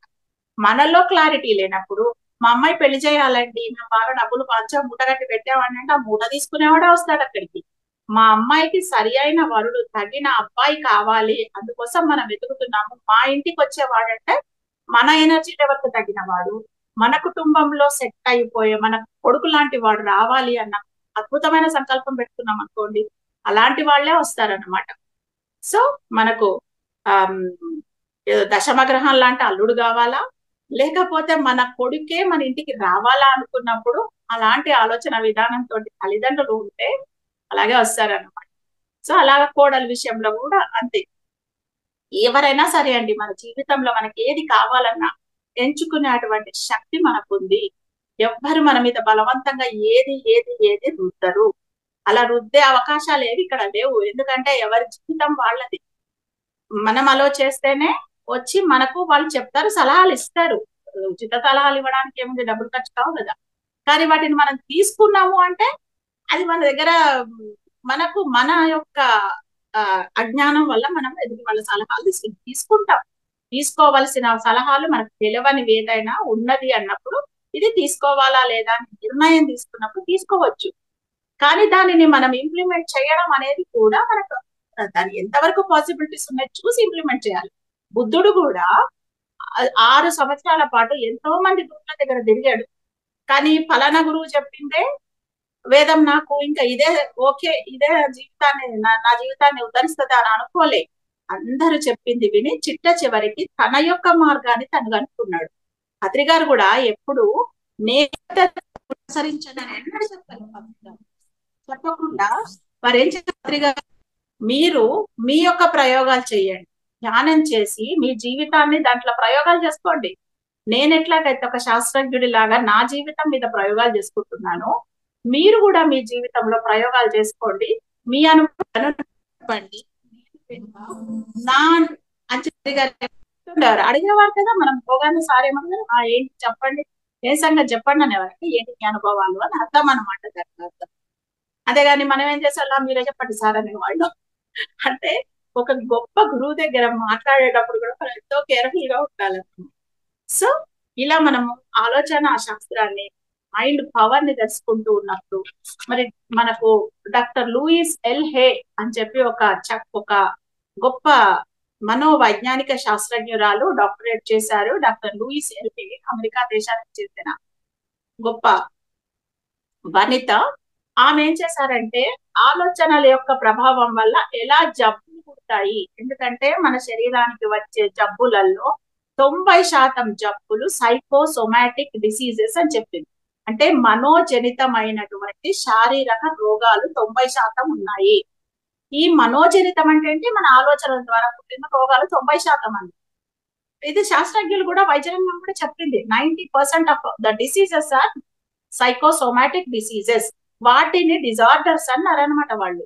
అంటే డిజార్డర్ అంటే ఏంటి, ఆర్డర్ తప్పిన వాటిని డిజార్డర్ అంట. ఆర్డర్ సరి చేసుకుంటే డిజార్డర్ కాస్త నార్మల్ అయిపోతుంది. ఇప్పుడు మనకు షుగర్ వ్యాధి వచ్చింది, ఆలోచనలో నువ్వు బ్రహ్మాండంగా చేసుకుంటే అదే పనిగా టెన్షన్ పడితే షుగర్ వ్యాధి పెరుగుతుంది. ఎందుకు అంటే మన యొక్క ఆలోచనల వల్ల మన యొక్క పిట్యూటరీ గ్లాండ్, తల లోపల ఒక పిట్యూటరీ గ్లాండ్ ఉంటది మన మెదడులో. అది master gland of all glandular system అంటారు. అది మన కంటికి కనిపించే, అంటే దానిని అది లోపల ఉంటది అన్నమాట. కోర్స్ చూస్తే కనపడేటువంటి సైన్స్ అన్నమాట అది. సో ఆ పిట్యూటరీ గ్లాండ్ అన్ని శరీరంలో ఉన్న అన్ని ఇతర గ్రంథుల పనితీరును నిర్వహిస్తూ ఉంటుంది అనమాట. మనం పదే పదే ఆలోచనలు చేసుకుంటూ రాత్రులంతా నిద్రలు పోకుండా ఏది చూసినా భయపడుకుంటూ ఎక్కడ ఆలోచనలు మన ఆలోచనలు లాగానే తీసుకొని నెత్తి మీద లేని బరువంతా మోసుకుంటూ కూర్చొని ఉన్నప్పుడు ఆ పిట్యూటరీ గ్లాండ్ పనితీరు దెబ్బతింటది. ఎప్పుడైతే దాని పనితీరు దెబ్బతింటదో దాని యొక్క ప్రభావము శరీరంలోని ఇతర గ్రంథుల మీద పడి ఆ గ్రంథుల పనితీరు కూడా దెబ్బతింటది అన్నమాట. ఎట్లయితే మన యొక్క శరీరంలో ప్యాంక్రియాస్ అనే గ్లాండ్ మన చక్కెరలను డిజాల్వ్ చేసి అది మన యొక్క శరీరాన్ని చక్కటి స్థితిలో ఉంచుతుందో ఆ ప్యాంక్రియాస్ అనే గ్లాండ్ పనిచేయడం మానుతుంది. ఎందుకంటే మాస్టర్ గ్లాండ్ పనిచేయకపోతే కింద గ్లాండ్ ఎట్లా పనిచేస్తుంది? పనిచేయకపోవడం వల్ల మన శరీరంలో తిన్న ఆహారము చక్కెర నుంచి అది బ్రేక్ డౌన్ అయ్యి అది వేరే ఫ్రక్టోజ్ అలాంటి పదార్థాలుగా విచ్ఛిన్నం కాకుండా డైరెక్ట్ చక్కెర లాగానే మారి రక్తంలో కలిసిపోతుంది అనమాట. అందుకే రక్త పరీక్ష చేయగానే మనకు షుగర్ ఉన్నదని తెలుస్తుంది. ఎప్పుడైతే మనము ధ్యానం ద్వారా మన పిట్యూటరీ గ్లాండ్ ని మనము సరి చేసుకుంటామో ఆ మాస్టర్ గ్లాండ్ ఈ ప్యాంక్రియాస్ ను కూడా సరి చేస్తుంది. సరి చేయడం వల్ల మళ్ళీ దానిలో ఇన్సులిన్ ఉత్పత్తి పెరిగి మళ్ళా మన యొక్క ఆహారాన్ని జీర్ణం చేసి చక్కెరలను బ్లడ్ లో కలవకుండా ఆపేస్తుంది అనమాట. సో మనము టాబ్లెట్లు వేసుకుండడం వల్ల ఏదో వేసుకుంటున్నారుగా పోనీలే అని చెప్పేసి ఈ ప్యాంక్రియాస్ అనేది అసలే పనిచేయకుండా అయిపోతుంది అనమాట. ఇంకా పైన పిట్యూటరీ గ్లాండ్ పనిచేయదు, ఇక్కడ ఈ గ్లాండ్ పనిచేయదు. మనం మాత్రం టాబ్లెట్లు వేసి ఏదో మధ్య మార్గంగా నడిపిస్తూ ఉంటాం అనమాట. అది దాని పొటెన్సీ పెంచుకుంటూ పోవడమే కానీ అది శాశ్వత పరిష్కారం కాదు. ఎప్పుడైతే ధ్యానంలోకి మనం వస్తామో ఈ యొక్క పిట్యూటరీ గ్లాండ్ పనిచేయడం వల్ల షుగర్స్ అనేవి తగ్గుతాయి. కంపల్సరీ ఇది ఒక ప్రయోగం చేసి చూడండి ప్రతి ఒక్కరు కూడా. రెగ్యులర్ ప్రాక్టీస్ ఆఫ్ మెడిటేషన్ అంటే మేము రోజు గంట సేపు కూర్చున్నామండి అయినా మా ప్యాంక్రియాస్ చక్కగా పనిచేయడం లేదు, మాకు షుగర్ తగ్గలేదు అంటే ఆ గంట సేపు మీరు ఏం చేస్తున్నారు అనేది వెరీ వెరీ ఇంపార్టెంట్. కూర్చొని మళ్ళీ గంట సేపు ఇంకా కుక్కాల ఆలోచనలు చేశారనుకోండి వేస్ట్. ఆ శ్వాసకు ఉచ్ఛ్వాసకు నిశ్వాసకు మధ్యన ఉన్నటువంటి నిడివిని పెంచుతూ ఆ సైలెంట్ జోన్ లో ఎంతసేపు ఎక్కువ ఉండగలిగితే అంతగా మన యొక్క గ్లాండ్యులర్ సిస్టమ్ గ్రంథుల పనితీరు చక్కగా అవుతుంది అనమాట. అప్పుడు షుగర్ ఏంటి, బీపీ ఏంటి, ఏ జబ్బైనా తగ్గిపోతుంది. అందుకే తలనొప్పి నుంచి క్యాన్సర్ వరకు బ్రహ్మాండంగా తగ్గిపోతాయి అని చెప్పేసి మనకు వైద్య రంగం చెప్తోంది. మరి మనం దానిని ఖచ్చితంగా సిన్సియర్ గా చేసినప్పుడు మాత్రం డెఫినెట్లీ 100% రిజల్ట్స్ అనేవి ఉంటాయన్నమాట. నిజంగా చూడండి మన రామాయణ కాలంలో సీతమ్మ వారికి ఎన్ని కష్టాలు వచ్చాయండి కదా. పాపం ఆయన ఎవరో ఎత్తుకపోయి ఇక్కడ పట్టాభిషేకం అవుతుందంటే పట్టాభిషేకానికి దిక్కులేదు. తెల్లారితే పట్టాభిషేకం అని అంటే అది వెంటనే ఆగిపోతే మనం ఎంత బాధపడతాం అసలు కదా. అసలు నలుగురిలో మన తలెక్కడ ఎత్తుకొని తిరుగుతాం రా బాబు అని చెప్పేసి ప్రెస్టేజియస్ క్వశ్చన్ అది. అసలు ఎందుకన్నా వాళ్ళు చలించారా? వాళ్ళకి ఎన్ని కష్టాలు వచ్చినాయి. ఆమె తీసుకపోయి ఎక్కడో శ్రీలంక దేశంలో పెట్టుకొని ఆయన ఎత్తుకపోతే అన్ని కష్టాలు మనకున్నాయా? మరి సీతమ్మ వారికి ఇన్ని కష్టాలు వచ్చినా ఆమె ఎన్నడన్నా జబ్బున పడ్డట్టు గాని ఆమె ఎన్నడన్నా సూపర్ స్పెషాలిటీ హాస్పిటల్ కు పోయి మొత్తం బాడీ చెకప్ చేయించుకున్నట్టు గాని రామాయణంలో రాసిందా మరి మనకు? ద్రౌపది మహాభారతంలో ఆమెకు జరిగిన అవమానాలు మనకు జరిగితే ఇంకేమైనా ఉందా అసలు బతుకో మనం? అయినా ఆమె ఎన్నడన్నా మరి మైండ్ పాడు చేసుకొని పోయి పిచ్చాసుపత్రిలో చేరిందా? అసలు రాసిందా మహాభారతంలో? కనీసం పక్కన వీధిలో ఉన్న హాస్పిటల్ పోయినట్టు కూడా రాసలేదు కదా. మరి వాళ్ళందరూ కూడా అంత పర్ఫెక్ట్ గా ఉన్నారే, మరి మనం ఎందుకు గడికి పోతే మనం హాస్పిటల్ చుట్టూ తిరుగుతున్నాం అనేది మనం తెలుసుకోవాలి. సో వెళ్ళాలి, హాస్పిటల్స్ కి వెళ్ళాలి, తప్పకుండా వెళ్ళాలి. కానీ మన కోసం కాదు, అక్కడ ధ్యానం నేర్పించడానికి పోవాలి. అక్కడ ఉన్న వాళ్ళకు పేషెంట్లకు కానీ డాక్టర్స్ కానీ ధ్యానం నేర్పించడానికి వెళ్ళాలి. ఎందుకంటే ఎక్కడైనా సరే ధ్యానం అనేది నేర్పించడమే మన యొక్క పని. We are all workers. మనము వర్కర్స్ అన్నమాట. కాబట్టి మనం ఎప్పుడు కర్తవ్యంలో ఉండాలి. సో ఇలా మన యొక్క ఆలోచన శాస్త్రాన్ని మనం తెలుసుకుంటూ మన ఆలోచనలకు మనమే బాధ్యులం. మనం ఎప్పుడు జనరల్ గా ఏమనుకుంటాం, మన జీవితంలో సమస్యల కంటే ఎదుటోళ్లే బాధ్యులు అనుకుంటాం కదా. అలా కాదనమాట. మన జీవితంలో వచ్చే సమస్యలకు మనమే బాధ్యులం అని తెలుసుకున్నప్పుడు, కారణం ఇది అని తెలిసినప్పుడు మనము అక్కడి నుంచి దాని రిపేర్ మొదలు పెడతాం అనమాట. ఒక హస్బెండ్ సడన్ గా ఆయనకు ఒక డౌట్ వస్తుంది అనమాట. మా ఆవిడకి చెవుడు వచ్చింది అని చెప్పేసి, మా ఆవిడకి చెవుడు వచ్చిందేమో అని పాపం డౌట్ వచ్చి వెంటనే డాక్టర్ దగ్గరికి వెళ్తాడు. వెళ్ళి డాక్టర్ గారు మా ఆవిడ చెవుడు వచ్చిందండి, అసలు నాకు చాలా బాధేస్తుంది, ఇక అసలు ఎట్లా ముందు జీవితం ఎట్లా గడపాలో ఆమె తోటి అని చెప్పి నాకు చాలా టెన్షన్ ఉంది, మీరే ఎట్లనైనా ట్రీట్మెంట్ ఇచ్చి ఆమె చూడుకోగొట్టండి అని అంటాడు అనమాట. అంటే డాక్టర్ గారు ఉండి, సరే ఆమె అమ్మ నీకు చెముడు వచ్చింది, నేను ట్రీట్మెంట్ ఇస్తా అంటే ఆమె ఫీల్ కావచ్చు, కాబట్టి సున్నితమైన వ్యవహారం కదా, మీరు ఒక పని చేయండి, ఆవిడకి ఎంత మేరకు చెముడు ఉందో నాకు చెక్ చేసి చెప్పండి, నేను ఆమెకు ట్రీట్మెంట్ మందులు ఇస్తా, మీరు తీసుకపోయి ఆమెకు మెల్లిగా నచ్చ చెప్పి ఓ ఎదురు గాని అని చెప్తాడు అనమాట. అని అంటే సరే అని చెప్పేసేసి ఆ డాక్టర్ గారు చెప్పినట్టు ఒక 40 మీటర్ల దూరంలో ఉండి ఒకసారి చెక్ చేయండి, ఆమెకి ఎంత చెవుడు ఉందో తెలుస్తుంది నాకు అంటే, సరేలే అని లెక్క పెట్టుకుంటాడు అనమాట. బయట హాల్లో నిలబడితే వాళ్ళు ఆమె కిచెన్ లో వంట చేస్తూ ఉంటది, ఆయన హాల్లో నిలబడి ఓకే 40 మీటర్స్ దూరం ఉన్నట్టుందిలే అని చెప్పి నిలబడి అక్కడి నుంచి గట్టిగా అడుగుతాడు, డార్లింగ్ ఈ రోజు రాత్రికి డిన్నర్ కి ఏం వంట చేస్తున్నావు అని అడుగుతాడు. గట్టిగా అడుగుతాడు. అడిగితే అక్కడి నుంచి ఏం సౌండ్ ఉండదు. అమ్మో నా భార్యకు 40 మీటర్ల దూరం నుంచి కూడా ఈనపడటం లేదురా దేవుడా అని చెప్పేసేసి వెంటనే 30 మీటర్ల దూరంలోకి వస్తాడు, అంటే కొంచెం డైనింగ్ హాల్ దగ్గరికి వస్తాడు. వచ్చి అక్కడి నుంచి అడుగుతాడు, గట్టిగా అడుగుతాడు, డార్లింగ్ ఈ రోజు నైట్ డిన్నర్ కి ఏం చేస్తున్నావు డార్లింగ్ అని అడుగుతాడు మళ్ళీ. అడిగితే ఆమె నో సౌండ్, అక్కడి నుంచి కూడా సౌండ్ రాదు. నా భార్యకి చాలానే ఉన్నట్టుంది చెముడు అనుకుంటూ మళ్ళీ కిచెన్ గుమ్మం దగ్గరకు వస్తాడు, 20 మీటర్ల దూరంకి వస్తాడు. వచ్చి అక్కడ నిలబడి మళ్ళీ గుమ్మంలో నిలబడి గట్టిగా అడుగుతాడు, డార్లింగ్ ఈ రోజు నైట్ డిన్నర్ కి ఏం చేస్తున్నావు అని అడుగుతాడు. No sound from that side. ఇంకా పాపం బాధ అయిపోతుంది ఆయనకు, పోయినటువంటి చెంటి భార్యతోటి నేను ఇంకెట్లా గడపాలరా దేవుడా అని చెప్పేసేసి ఆమె దగ్గరికి వెళ్ళి నిలబడతాడు. స్టవ్ దగ్గర ఆమె వంట చేస్తుంటారు కదా, దగ్గరికి వెళ్ళి ఆమె వెనకనే నిలబడి, డార్లింగ్ ఈ రోజు నైట్ డిన్నర్ కి ఏం చేస్తున్నావు అని మళ్ళీ గట్టిగా అడుగుతాడు. అడగంగానే ఆమె ఇప్పటికి 4 సార్లు చెప్పిన వంకాయ కూర చేస్తున్నా అని, ఏమైంది నీకేమైనా చెముడొచ్చి పాడిందా, ఇంకా నువ్వు నీకెందుకు వినపడడం లేదా, 4 సార్లు నేను అరిచి మొత్తుకుంటున్నా, నీకు వినపడటం లేదు, పోయి డాక్టర్ చూపించుకో కాస్త అని చెప్తుంది అనమాట. అంటే అసలు చెముడు ఈయనకుంది, సమస్య తన దగ్గర పెట్టుకొని భార్య దగ్గర ప్రాబ్లం ఉంది అని చూస్తూ ఉంటాడు. అలాగా మనం కూడా మన దగ్గర సమస్య పెట్టుకొని, అంటే మన ఆలోచనలు చక్కగా లేవు కాబట్టి వేరే వాళ్ళ వల్ల మనకి ఏదో చెడు జరుగుతుంది అని అనుకుంటాము. నథింగ్, మన ఆలోచనల వల్లనే మనకు చెడు జరిగినా మంచి జరిగినా అద్భుతాలు జరిగినా మన ఆలోచనల వల్లనే కనుక మన ఆలోచనలను చక్కగా ఉంచుకుందాం, శాస్త్రీయంగా ఉంచుకుందాం, సంకల్ప శక్తిని కలిగి ఉందాం, సంకల్ప శుద్ధిని కలిగి ఉందాం, సంకల్ప సిద్ధిని పొందుతాం. Thank you very much.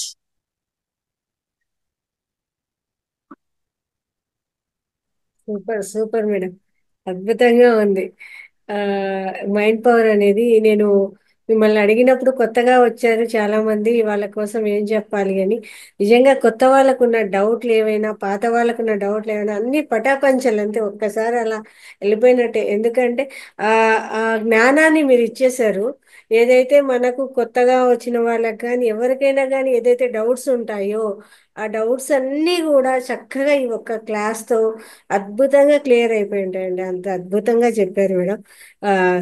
ఆ ఏంటి మైండ్ పవర్ అంటే ఏంటి అనేది, ఆలోచన విధానం ఎలా ఉండాలి, మన మన ఆలోచన అంటే మన అర్థానికి దుమ్ము పట్టుకొని అవతల వాళ్ళు బాగలేరు అనుకుంటే ఎలా ఉంటుంది, కాబట్టి మనం ముందు క్లియర్ చేసుకుంటే, చాలా మంది కొత్తగా వచ్చిన వాళ్ళు పాపం నిజంగా చాలా డౌట్స్తో ఉన్నారనమాట, వాళ్ళ పరిస్థితుల దృష్ట్యా కానీ ఇంకోటి ఇంకోటి. ఆ ఇప్పుడు మీరు ఏదైతే తీసుకొని వచ్చారో ఈ సబ్జెక్ట్ అంతా ప్రతి ఒక్కరికి కూడా అంతే అద్భుతంగా వాళ్ళ యొక్క డౌట్స్ క్లియర్ అవ్వడమే కాదు, ఇంకా ముందు ముందు వాళ్ళు వెళ్ళడానికి చాలా ఈజీ అయిపోయింది అనమాట. ఏదైతే ఉందో ధ్యానం చేయడం విషయంలో కానీ, ధ్యాన ప్రచారం విషయంలో కానీ, మనము ఎలా ఉండాలి అవతల వాళ్ళని చూసే దృష్టికోణంలో కానీ, ప్రతి విషయంలో కూడా ఎలా ఉండాలి, ఆలోచనలు ఎలా మార్చుకోవాలి, ఏమి చూడాలి ఏమి చూడకూడదు, ఏం గ్రహించాలి ఏం గ్రహించకూడదు, ప్రతి పాయింట్ కూడా ఎలాంటి 41 రోజులు ఎలా ఉండాలి అంటే ఈ మైండ్ని ఎలా సెట్ చేస్తుంది అనేది ప్రతి ఒక్క పాయింట్ కూడా చాలా అంటే చాలా అద్భుతంగా వివరించారు madam. Thank you very much madam. Thank you అండి. వాళ్ళకు ఇలాంటి చాలా బాగుంది. అద్భుతమైన శీర్షికలతోటి ప్రతి నెల ధ్యాన జగత్ థ్యాంక్ యూ. మాసపత్రిక మనందరి ముందుకు వస్తోంది. మరి ధ్యాన జగత్ మాసపత్రికను ప్రతి ఒక్కరు కూడా సభ్యత్వం తీసుకోండి, చందాదారులు కండి. 700 రూపాయలు సంవత్సరానికి. మరి నిజానికి చూసుకుంటే చాలా రీజనబుల్ గానే ఉంది. Yes, ma'am. మరి తప్పకుండా ప్రతి ఒక్కరు దానికి, ఎందుకంటే మనం ఏం చేయాలి ఏం చేయకూడదు అనే జ్ఞానాన్ని తెలియజేసే సమాచారం అంతా కూడా మనము పత్రికలో ఇస్తున్నాము, ధ్యానం చేస్తున్నాము. దాంతో పాటు స్వాధ్యాయం కూడా చేసినప్పుడు మనకు ఒక దారి తెన్ను అనేది కనపడుతూ ఉంటది. కాబట్టి ప్రతి ఒక్కరికి నేను చేసే రిక్వెస్ట్ ఏంటంటే, అందరూ ధ్యాన జగత్తును సబ్స్క్రైబ్ చేసుకోండి, మీరు చదవండి, అందరితో చదివించండి. మరి ఏవైనా చిన్న చిన్న ఫంక్షన్లకు, పెళ్లిళ్లకు అటు వెళ్ళినప్పుడు తప్పకుండా వాళ్లకు మీరు ధ్యాన జగత్తు సంవత్సర చందాన్ని గిఫ్ట్ లాగా ఇవ్వండి. 700 రూపాయలకు మనము ఏదైనా తీసుకుపోయాం వస్తువు, వాళ్ళ దగ్గర ఉండొచ్చు, రిపీట్ అయి ఉండొచ్చు, లేకపోతే మనం తీసుకెళ్ళింది వాళ్ళకి నచ్చకపోయి ఉండొచ్చు. కానీ సంవత్సరం చందా వాళ్ళకు మనం అందజేసాం అనుకోండి, సంవత్సరం పాటు ధ్యాన జగత్తును వాళ్ళు చదివినప్పుడు వాళ్ళు మిమ్మల్ని దేవుడు అనుకుంటారు. డెఫినెట్లీ, అందుకు నేను గ్యారెంటీ ఇస్తాను. సో తప్పకుండా మీరందరూ కూడా ధ్యాన జగత్తు మాసపత్రిక తీసుకోవాల్సిందిగా కోరుతున్నాను. మరి దానికి సంబంధించిన సమాచారం అంతా లలిత మేడం దగ్గర ఉంటది. ఎలా సబ్స్క్రైబ్ చేసుకోవాలి, ఎలా మనీ పే చేయాలి అంతా కూడా. Thank you madam. మరి మీరు వాళ్ళని గైడ్ చేయండి Yes, please. ma'am. Yes, ma'am. చేస్తాను. ఎందుకంటే మనందరం కూడా ఇది మా బాధ్యత అనుకొని ధ్యాన జగత్తుని సబ్స్క్రైబ్ చేసుకుంటే మనకున్న లక్షలాది మంది పిరమిడ్ మాస్టర్లలో ధ్యాన జగత్తును నిర్వహించుకోవడం పెద్ద కష్టమేం కాదు. ఇప్పుడు తక్కువ మంది చందాదారులు ఉండడం వల్ల కొంచెం దాని నిర్వహణ అనేది తప్పైతూ ఉంటుంది. కనుక దయచేసి ప్రతి ఒక్కరు దానిని చందాలు తీసుకోవాల్సిందిగా కోరుతున్నామండి. Thank you. ఖచ్చితంగా చేస్తాను. Thank you madam. Meena Kumari garu మాట్లాడండి.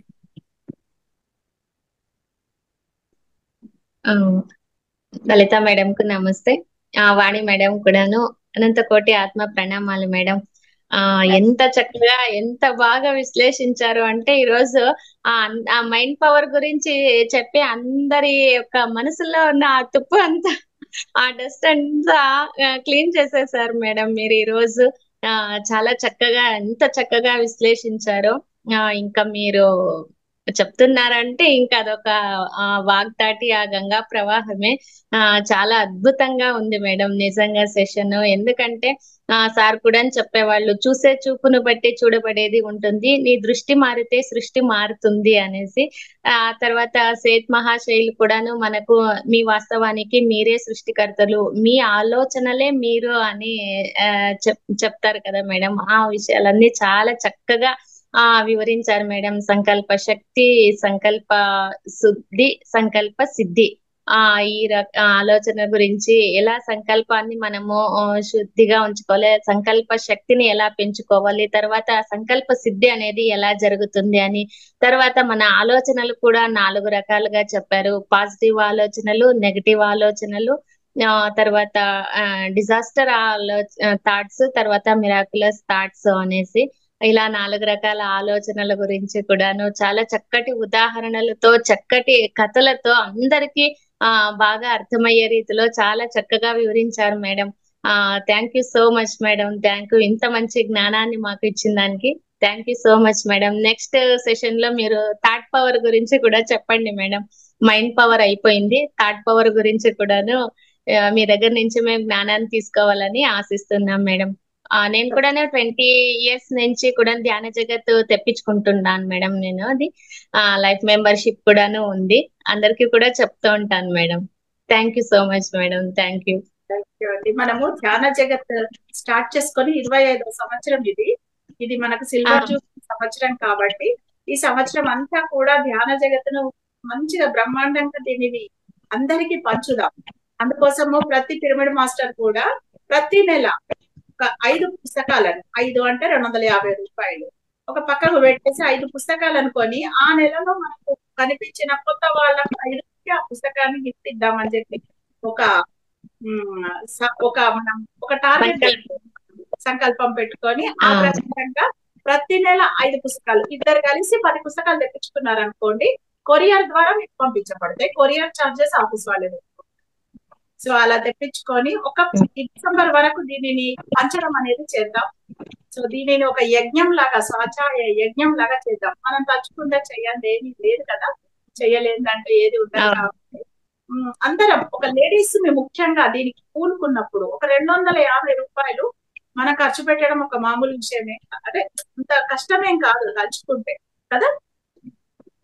అవును 5 పుస్తకాలు 10 అవును పుస్తకాలు తెప్పించుకొని వాటిని ఆ నెల కొత్త వాళ్ళను వెతుక్కోనైనా సరే, కొత్త వాళ్ళను పరిచయం చేసుకొనైనా సరే, వాళ్ళకి పుస్తకం అందించినప్పుడు వాళ్ళకి ధ్యాన ప్రచారం చేసినట్లయితది, శాకాహార ప్రచారం చేసినట్లయితది, పత్రిజీ సందేశాలను అందించినట్లయితది, మన టార్గెట్లు పూర్తయిపోతాయి. అవును మేడం.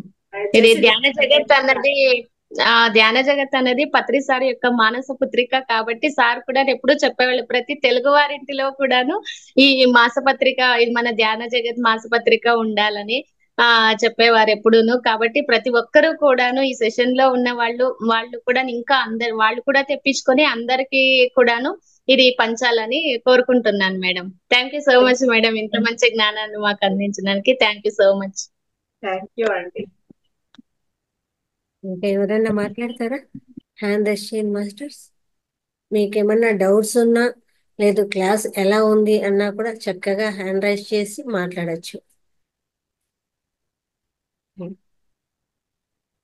సార్ అన్మ్యూట్ చేసుకోండి సార్. నమస్తే మేడం గారు. సార్ గీతా నమస్తే. మేడం గారికి నమస్కారం. వాణి మేడం గారికి అద్భుతమైన క్లాస్ అందించారు మేడం గారు. ఈరోజు ఈ యొక్క మైండ్ పవర్ గురించి చాలా చక్కగా చెప్పారు. మనస్సు అనేది మన యొక్క ఆలోచనలు పుట్టని చెప్పారు కదా మేడం. ఈ మనస్సు మన శరీరం ఉన్నటువంటి అవయవాలకల్లా చాలా పవర్ఫుల్ అయింది కాబట్టి ఆ మనసుని మనము చాలా కంట్రోల్గా ఉంచుకోవాలని చెప్పారు. మనలాగే పుట్టినటువంటి రాముడు కృష్ణుడు కూడా ఈరోజు దేవుళ్ళు అయినారంటే కొన్ని వేల సంవత్సరాల క్రితం పుట్టిన వాళ్ళని దేవుళ్ళుగా మనం పూజించుకుంటున్నాము. మనం ఎందుకు కాలేకపోతున్నాము? మనకి అలాగే ఉంది కదా మన నిండు అంటే వాళ్ళు సంకల్పము స్థిరంగా ఉంది, చాలా వాళ్ళు చక్కగా చేసుకున్నారు కాబట్టి వాళ్ళు ఉన్నారని చాలా అద్భుతంగా చెప్పారు మేడం. అట్లాగే ఈ యొక్క సంకల్పాలు అనేది ఒక మనకి సంకల్ప శాస్త్రం 3 రకాలు విభజించాలని చెప్పారు. సంకల్ప శక్తి, సంకల్ప స్థితి, ఇది శుద్ధి, అవి 3 రకాలుగా చెప్పారు కదా మేడం. అది చాలా బాగుంది. అది ఈ విధంగా అనుసరించిన దానివల్ల అట్లాగే ఈ యొక్క ఈ ఆలోచనలు కూడా 4 రకాల ఆలోచనలు ఉంటాయని చెప్పారు కదా మేడం మీరు. అది చాలా చక్కగా ఉంది మేడం. అది మనకు ఎప్పుడు కూడా పాజిటివ్గా ఆలోచించాలి. పాజిటివ్గా ఆలోచించినప్పుడే మన రిజల్ట్ కూడా చాలా పాజిటివ్గా వస్తుంది. నెగిటివ్గా ఆలోచిస్తే ఆటోమేటిక్గా నెగిటివ్గానే అవుతుంది. ఇంకా కొంతమంది అయితే వినాశకరంగా అంటే మరీ భయంకరంగా ఆలోచిస్తారు. అది అట్లాగే ఉండకూడదు. మిరాకిల్ ఆలోచనలు అది అద్భుతంగా ఉంటాయని చెప్పారు మేడం. చాలా చక్కగా వివరించారు, ఉదాహరణల ద్వారా చెప్పారు మేడం. మొత్తం మీద ఈ యొక్క మన మనస్సు యొక్క ఆలోచనల వల్లనే మనకు అన్ని సమస్యలకి మూల కారణము కాబట్టి మనం తెలుసుకుందే అంటే చివరిగా మన మనసును మనం కంట్రోల్గా ఉంచుకోవాలి. అట్లాగే ఈ 41 రోజులు ఒకే పనిని ఏదైనా సరే ఏకదాటిగా ఒక శక్తి చేసినప్పుడు మనం కూడా అదే విధంగా తయారవుతాము. అందుకే మనం ఈ మాలధారం చేయడం కూడా సాధ్యమంత వరకు సీరియల్స్ దూరంగా ఉండాలి. మనం పదే పదే సీరియల్స్ చూస్తాం, ఆటోమేటిక్గా నెగటివ్ అనేది తెలియకుండానే మనకి ఆలోచనలో వెళ్ళిపోతుంది మేడం. తెలియకుండానే వెళ్ళిపోతుంది. సినిమా అయినా ఒక 3 గంటలు చూస్తాం కాబట్టి అంతటితో అయిపోతుంది. అది ఆ రోజుకి అంతటితో అయిపోతుంది. కానీ సీరియల్స్ అలా కాదు. ఈ రోజు జరిగిన తర్వాత మధ్యలో ఆపేస్తుంటాడు. పక్క రోజు పక్క రోజు దాకా ఆలోచిస్తూనే ఉంటాం. అదే విషయాన్ని ఆలోచిస్తున్నాం మైండ్ లో ఏం జరుగుతుందని. అంటే ఆటోమేటిక్ గా వాళ్ళకి నెగిటివ్ ఆటోమేటిక్ మైండ్ నెగిటివ్ గా మారిపోతూ ఉంటుంది. కాబట్టి ఖచ్చితంగా ఆ సీరియల్స్ ఆపేయాల్సింది మేడం అది మాత్రము. కాబట్టి మన యొక్క రోగాలకి మన సమస్యలకి ఈ మనస్సే కారణం అని చెప్పారు. చాలా చక్కగా వివరించారు మేడం. ధన్యవాదాలు మేడం. Thank you sir. ఎవరైనా మాట్లాడతారు? ఎవరికైనా ఏమన్నా డౌట్స్, ఏమన్నా క్వశ్చన్ చెప్పండి అడుగుతారా? ఎవరైనా. ఎస్, కొత్త వాళ్ళు కొత్తగా జాయిన్ అయ్యారు. శ్రీవిద్య మాట్లాడతారమ్మా? మాట్లాడండి శ్రీ విద్య గారు. అన్మ్యూట్ చేసుకున్నామా? అన్మ్యూట్ చేసుకోవాలి, మైక్ ఆన్ చేసుకోవాలి.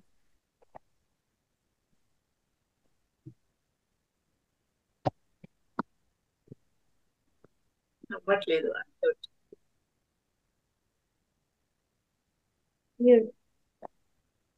ఇచ్చానమ్మా, ఆప్షన్ ఇచ్చాను చూడండి. చూడండి. ఓకే.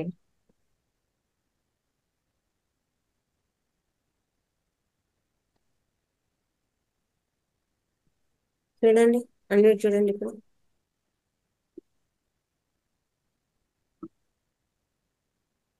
ఇంకా ఎవరైనా కొత్తగా వచ్చినారు, జాయిన్ అయ్యాము, ఏమైనా డౌట్స్ ఉన్నాయి?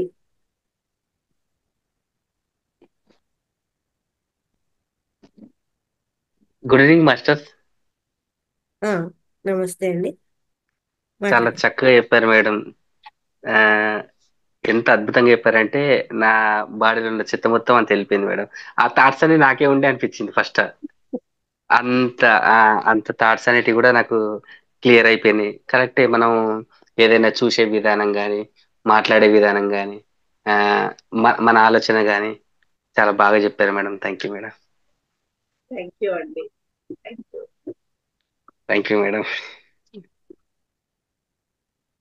నేను ఎక్స్పెక్ట్ చేయలేదు మేడం ఇట్లా ఉంటదని కూడా నాకు తెలియదు. ఏదో ధ్యానం చేయాలంటే ఇంత చక్కగా మనకు సజ్జన సాహిత్యం ఉన్నది, ఇంత నాకు ఇట్లా చెప్తారని కూడా నేను ఎక్స్పెక్ట్ చేయలేదు మేడం. అంటే అనుకునేది మేడం, నాకు ఇట్లా ఎవరైనా మెడిటేషన్ అంటే నాకు ఇష్టం. నాకు మెడిటేషన్ ఎవరైనా చెప్పే వాళ్ళు ఉంటే బాగుంటుండే, నేను ఇంకెక్కడికైనా నేను చేయడానికి రెడీ ఉన్నా అని అనిపించేది. ఆ నాకు అనుకోకుండా నేను ఇన్స్టా చూస్తుంటే నాకు సడన్ గా వచ్చేసింది మేడం ఇది. అవునా, ఈ రోజే కొత్తగా అవును వచ్చారా? మేడం. లేదు మేడం, అంతకుముందు నేను పత్రిజీ ధ్యాన కేంద్రం అనేది దాంట్లో 41 డేస్ చేశాను మేడం. ఒక 4 months చేశాను. ఒక 15 days నుంచి ఆ, సరిగ్గా చేయలేదు సరిగ్గా. అంటే వాళ్ళు కూడా సరిగ్గా పెట్టకపోవడము, అంటే ఎవరు జూమ్ అటెండ్ కాకపోవడం అట్లా చేస్తారు. కానీ అంటే వాళ్ళు కొద్దిగా డిస్టర్బ్ అయ్యి పెట్టట్లేదు. అయ్యో ఎట్లా, ఇంకా నాకు ఎవరైనా కావాలి అని నేను అనుకుంటూ ఇన్స్టా చూస్తుంటే సడన్ గా వచ్చేసేసింది. చూసారా ఇక నేను మీ సంకల్ప శక్తి ఎంత గొప్పగా ఉందో. అవును మేడం. కంగ్రాచులేషన్స్. ఏం చేస్తుంటారు థ్యాంక్ యూ మీరు? Thank you. నేను ఐ హాస్పిటల్ ఆప్టోమెట్రిస్ట్ మేడం. నేను ఓ, నైస్. ఎల్లి ప్రసాద్ ఐ హాస్పిటల్లో ఆప్టోమెట్రిస్ట్ గా నేను వర్క్ చేస్తాను మేడం. Good good. చక్కగా మీ దగ్గరకు వచ్చే వాళ్ళందరికీ కూడా ధ్యానం గురించి చెప్పండి. చెప్తాను మేడం, చెప్తాను. ధ్యాన ధ్యాన జగత్తు మ్యాగజైన్ తీసుకోండి. తీసుకుంటాను మేడం, మెంబర్షిప్ కూడా తీసుకుంటాను మేడం. తీసుకోండి తప్పకుండా. ఎందుకంటే ధ్యానం అనేది ఒక పాఠశాల లాంటిది. పిఎస్ఎస్ఎం అనేది ఒక పాఠశాల, స్కూల్లో జాయిన్ కాగానే ఫస్ట్ మనం ఏం చేయాలి? పుస్తకాలు కొనుక్కోవాలి కదా. అవును మేడం. కొనుక్కుంటేనే కదా ఎక్కడ ఏం అసలు ఏంటి సంగతి అనేది తెలుస్తుంది కదా. పుస్తకాలు లేకుండా చదువు సాగుతుందా? అలాగే కాదు మేడం. పిఎస్ఎస్ఎం ధ్యాన జగత్ అన్నది అఫీషియల్ బుక్ అన్నమాట, అకాడమిక్ బుక్ అన్నమాట. సో ఈ మ్యాగజైన్ తీసుకున్నప్పుడు ఏం జరుగుతుందంటే మీకు వచ్చే డౌట్లన్నీ దాంట్లో తీరుతూ ఉంటాయి. దాంట్లో పత్రిజీ క్వశ్చన్ అండ్ ఆన్సర్స్ ఉంటుంటాయి, లేకపోతే కొన్ని సందేశాలు ఉంటాయి, లేకపోతే బయట మాస్టర్స్ అనువాద వ్యాసాలు ఉంటాయి. అవన్నీ చదువుతుంటే మనలోంచి కొన్ని డౌట్స్ క్లియర్ అయిపోతాయి. సో తప్పకుండా ప్రతి ఒక్కరు సబ్స్క్రైబ్ చేసుకోండి. బుక్స్ లేకుండా చదువు ఎట్లా సాగదు, ధ్యాన జగత్తు లేకుండా ధ్యాన సాధన సాగదు. Janaki garu thank you unmute madam. తీసుకున్నాం. Thank you sir. Janaki garu మాట్లాడండి. Good evening madam. మాట్లాడండి. మేడంతో మాట్లాడదామని. అది మాట్లాడండి. ధ్యానం చేసేటప్పుడు అసలు కాన్సన్ట్రేషన్ కుదరడం లేదు మేడం. స్టార్టింగ్ నేను ఒక 10 days నుంచి వింటున్నాను క్లాసెస్. అది ఎలా అండి, అసలు లాట్ ఆఫ్ థాట్స్ అనేవి అసలు బ్రెయిన్ లో వస్తున్నాయి. కళ్ళు అసలు మూసుకోలేకపోతున్నాం మేడం. ఇట్లా ఎట్లా చేయాలండి? కరెక్ట్. ఎందుకంటే స్టార్టింగ్ లో రాగానే మనకు అలాగే ఉంటది. అందరం ఫేస్ అయింది అదంతా కూడా, అందరం ఫేస్ చేసాము. ఎందుకంటే అప్పటి వరకు, ఇప్పుడు మీ ఏజ్ ఎంత చెప్పండి మేడం? 34 అండి. 34 years అంటే ఒక 4 years పక్కన పెడితే కనీసం 30 సంవత్సరాల నుంచి మీ మైండ్ ఆలోచిస్తూనే ఉంది కదా ప్రతి క్షణం. అవునండి. నిద్రలో కూడా ఆలోచిస్తూనే ఉంది కదా. ఎందుకంటే మీ ఆలోచనలు అంటే మీ ఆలోచనలు కాకుండా మీ చుట్టుపక్కల వాళ్ళ ఆలోచనలు అనుకోండి, సమాజం ఆలోచనలు అనుకోండి, నేను ఇందాక చెప్పినట్టు టీవీ ఆలోచనలు అనుకోండి, అన్ని మీ మైండ్ లోకి ఎక్కుతున్నాయి కదా. మరి అవన్నీ ఒక్కసారే మరి క్లియర్ ఆఫ్ కావాలంటే టైం పడుతుంది కదా జానకి.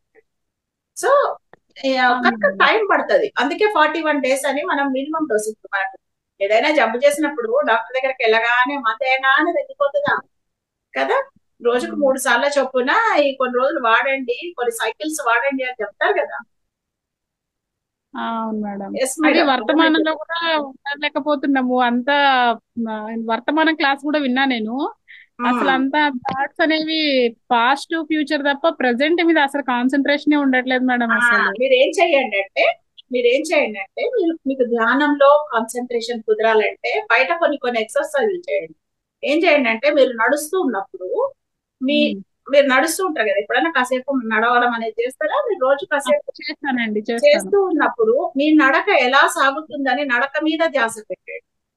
ఓకే, అడుగు తీసి అడుగు వేస్తున్నప్పుడు మీ శరీరంలో ఎలాంటి కదలికలు వస్తున్నాయి, మీ అడుగు ఎలా పడుతోంది అని ఆ నడక మీద ధ్యాస పెట్టి కొంతసేపు నడవండి మీరు. తర్వాత చేతులు కడుక్కుంటూ ఉంటారు కదా ట్యాప్ దగ్గర, ఆ చేతులు కడుక్కుంటూ ఉన్నప్పుడు ఆ సబ్బు యొక్క వాసన ఎప్పుడైనా చూసారా మీరు ప్రశాంతంగా? చూడలే కదా, చూడండి ఆ సబ్బు ఎలాంటి పరిమళాన్ని ఇస్తుంది చూడండి. తర్వాత ఆ నీటి గలగల చప్పుడు ఎప్పుడైనా విన్నారా? వినలేదు కదా, వినండి. వింటాము.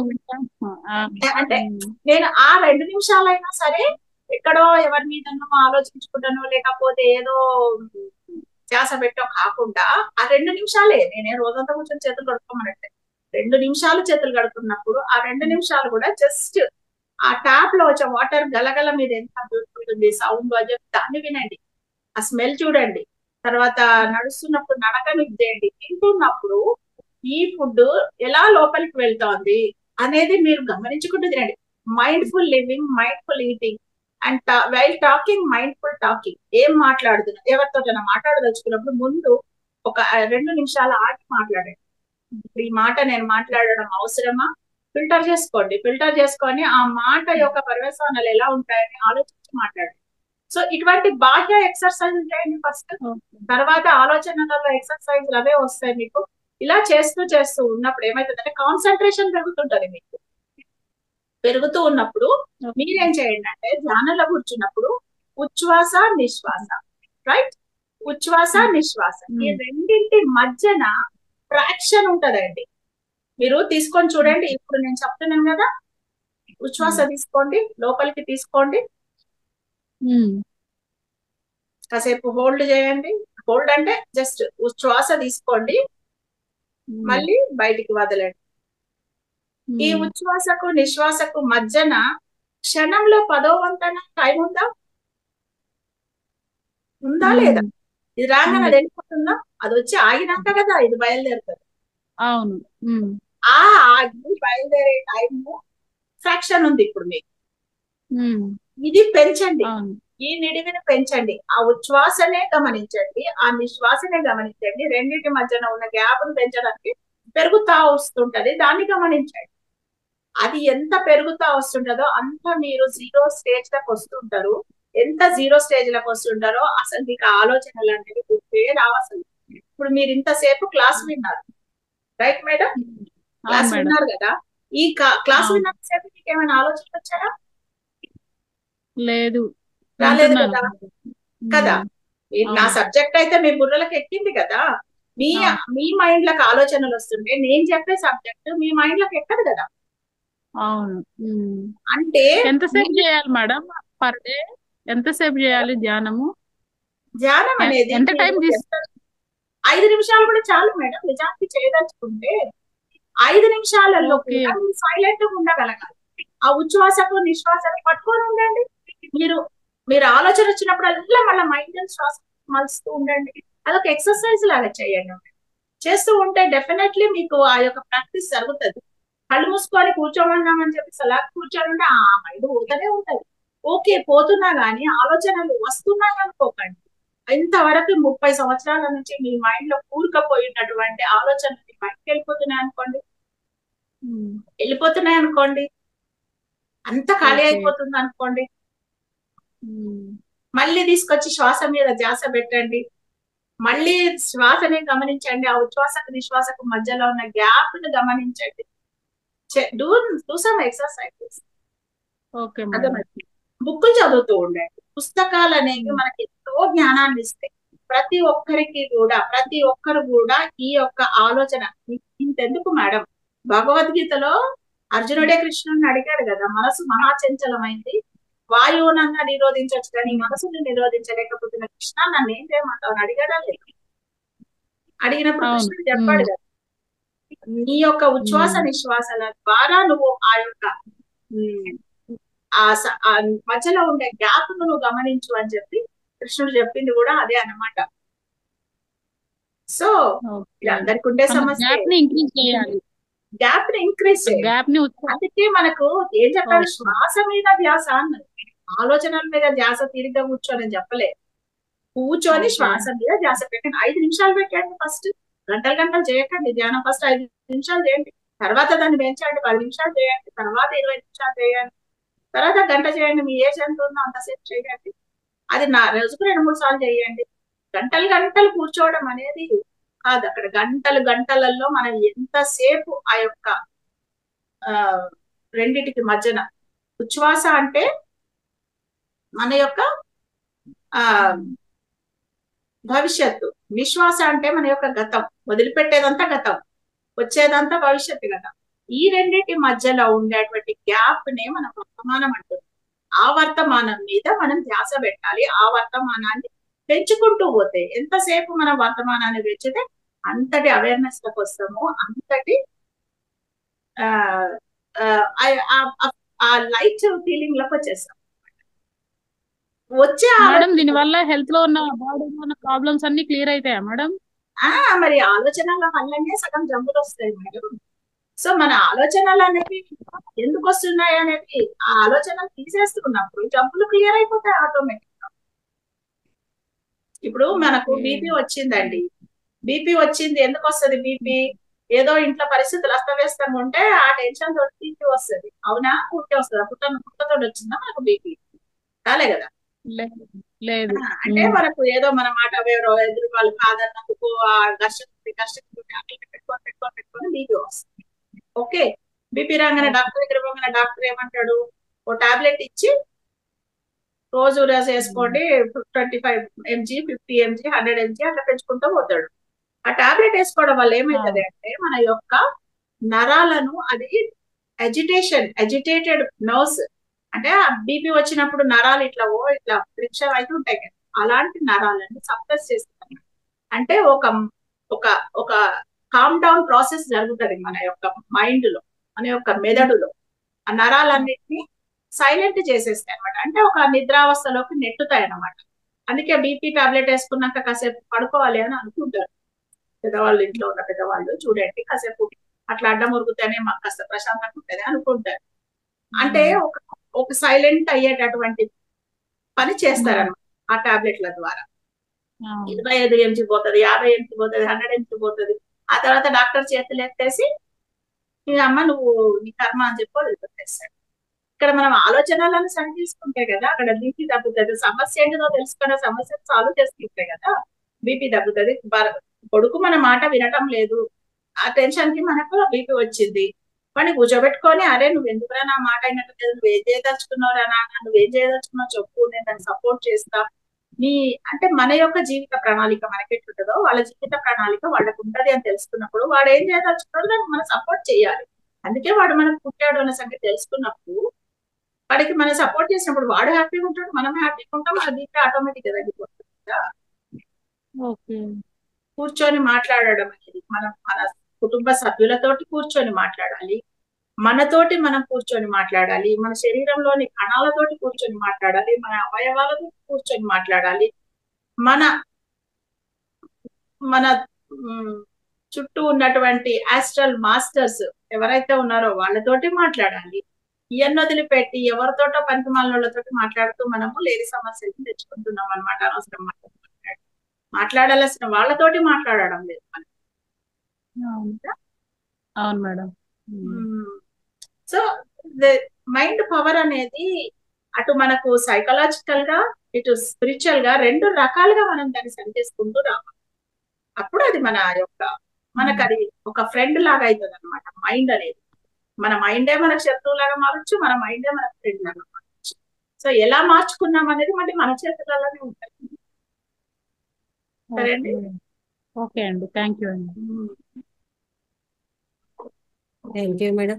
మీరు చెప్పిన ఈ క్లారిటీకి మిగతా అందరికీ కూడా కొంతమంది అడగకపోయి ఉండొచ్చు, వాళ్ళకు కూడా అలాంటివి సమస్యలు ఉండొచ్చు. అందరికీ కూడా ఆ డౌట్స్ అయితే క్లియర్ అవుతాయి. ఆలోచన లేని వాళ్ళు ఎవరు కదా. కాబట్టి ప్రతి ఒక్కరికి కూడా ఇది చాలా మంచి సలహా, చాలా అద్భుతమైన సలహా. Thank you very much madam. ఇంత చక్కటి క్లాస్ మాకు అందించారు, ఇంత మంచి జ్ఞానం మేడం ఇచ్చారు. శ్రీదేవి మేడం ఏదో డౌట్ మెసేజ్ లో పెట్టారు, శ్రీవిద్య మేడం. Yes ma'am. అది చూసి చదవండి. ఎస్ ఎస్ ఆవిడ కన్మ్యూట్ కావటం లేదని మెసేజ్ పెట్టారు.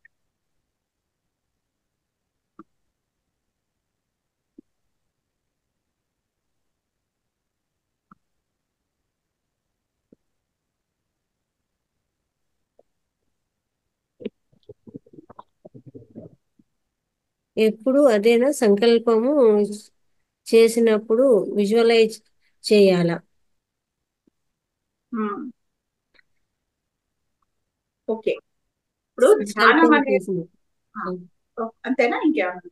అంతేనా మేడం, ఇప్పుడు ధ్యానం అనేది ఒక రెగ్యులర్ ప్రాసెస్ కదా. కళ్ళు మూసుకొని ధ్యానం చేయడం అనేది ఒక రెగ్యులర్ ప్రాసెస్. దానివల్ల మనకు కాస్మిక్ ఎనర్జీ వస్తుంది, మన లోపల మనం ఫిజికల్ గా మంచి స్ట్రాంగ్ అవుతాము, మైండ్ మంచిగా శాంతంగా అవుతుంది, సోల్ పరంగా వి విల్ హ్యావ్ సమ్ ఆనందం వస్తుంది. ఇది మన రెగ్యులర్ ప్రాసెస్. ఇది కాకుండా ప్రయోగాలు చేయాలి మనం. ఓకే, ఇప్పుడు మనకు ఏదో మన జీవితంలో మనం ఏదైనా కావాలి అనుకున్నప్పుడు దానికి ఒక సంకల్పం శక్తి పెట్టుకొని దానికోసం మనము ఒక సంకల్ప శక్తిని జోడించుకుంటూ సంకల్ప సిద్ధిని కలుగజేసుకోవాలి అన్నప్పుడు అదొక ప్రయోగం అంటారు.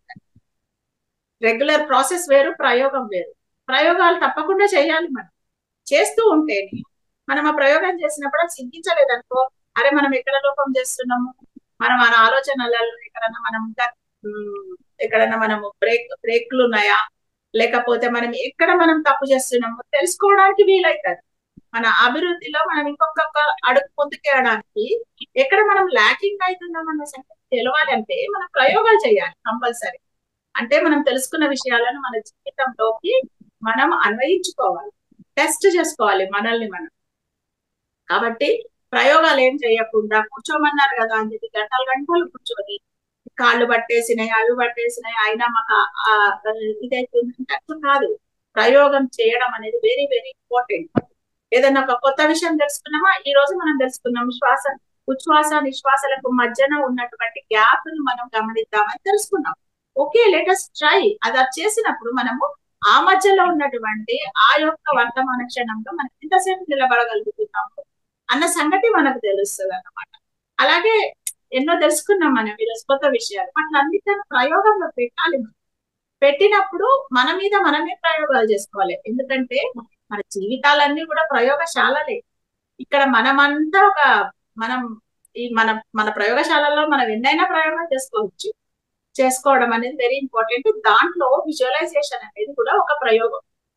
అసలు ఈ విజువలైజేషన్ అనే ప్రక్రియ ద్వారా ఎంతో మంది ఎన్నో అద్భుతాలు సృష్టించారు. నేనైతే ఎన్నోసార్లు ఎన్నో ప్రయోగాలు చేశాను విజువలైజేషన్ మీద.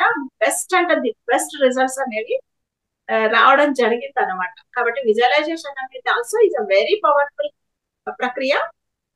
ఇది మనకు నేచర్ మనకి ఇచ్చినటువంటి గిఫ్ట్లు ఇవన్నీ మనం వాడుకోవాలి కదా. ఆ గిఫ్ట్లన్నీ మనం అట్లా అటక మీద పెట్టేసేసి అలంకరణ కోసం పెట్టుకున్నాయి కాదు. ఇవన్నీ విజువలైజేషన్ టెక్నిక్ అయితేనే మరి ఇటువంటి అన్నిటినీ మనం ప్రయోగించాలి. Definitely madam, Srividya madam, visualisation అనేది సంకల్ప శక్తికి ఇంకొంచెం శక్తిని జోడిస్తుంది.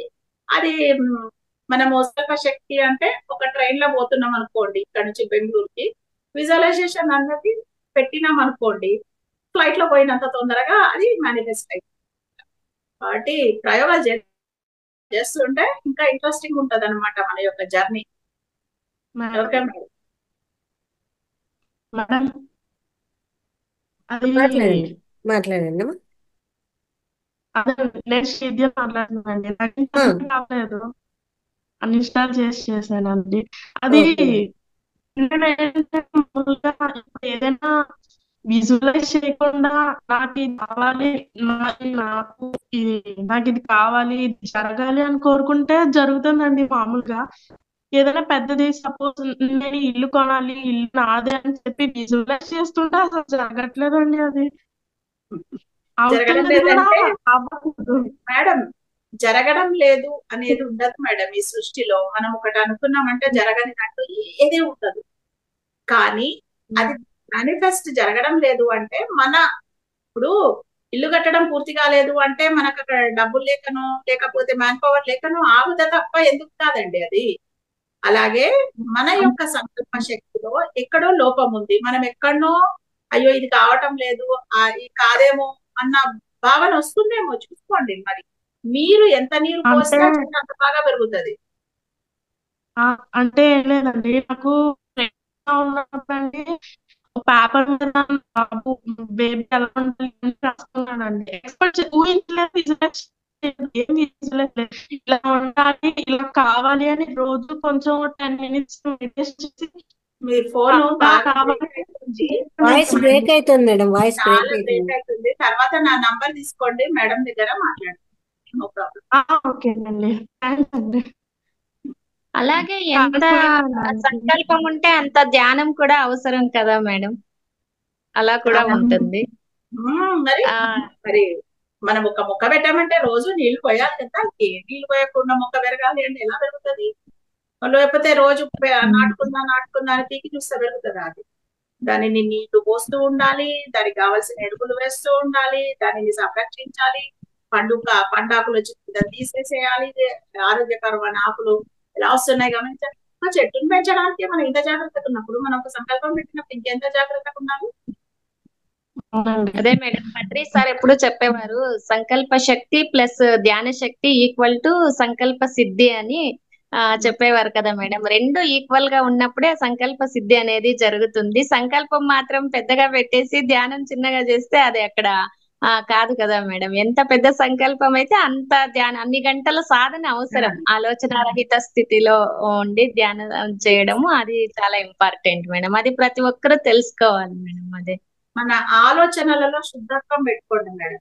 ఆ శుద్ధత్వం అనేది వచ్చినప్పుడు డెఫినెట్లీ ఆ శీతాత్వం అనేది వస్తుంది. ఎక్కడో ఒక వికల్పం వచ్చి తట్టుకుంటుందేమో చూడండి మీరు. అలా జరగడం సహజమే కనుక అది దానిని క్లియర్ చేసుకోవడానికి ట్రై చేయండి.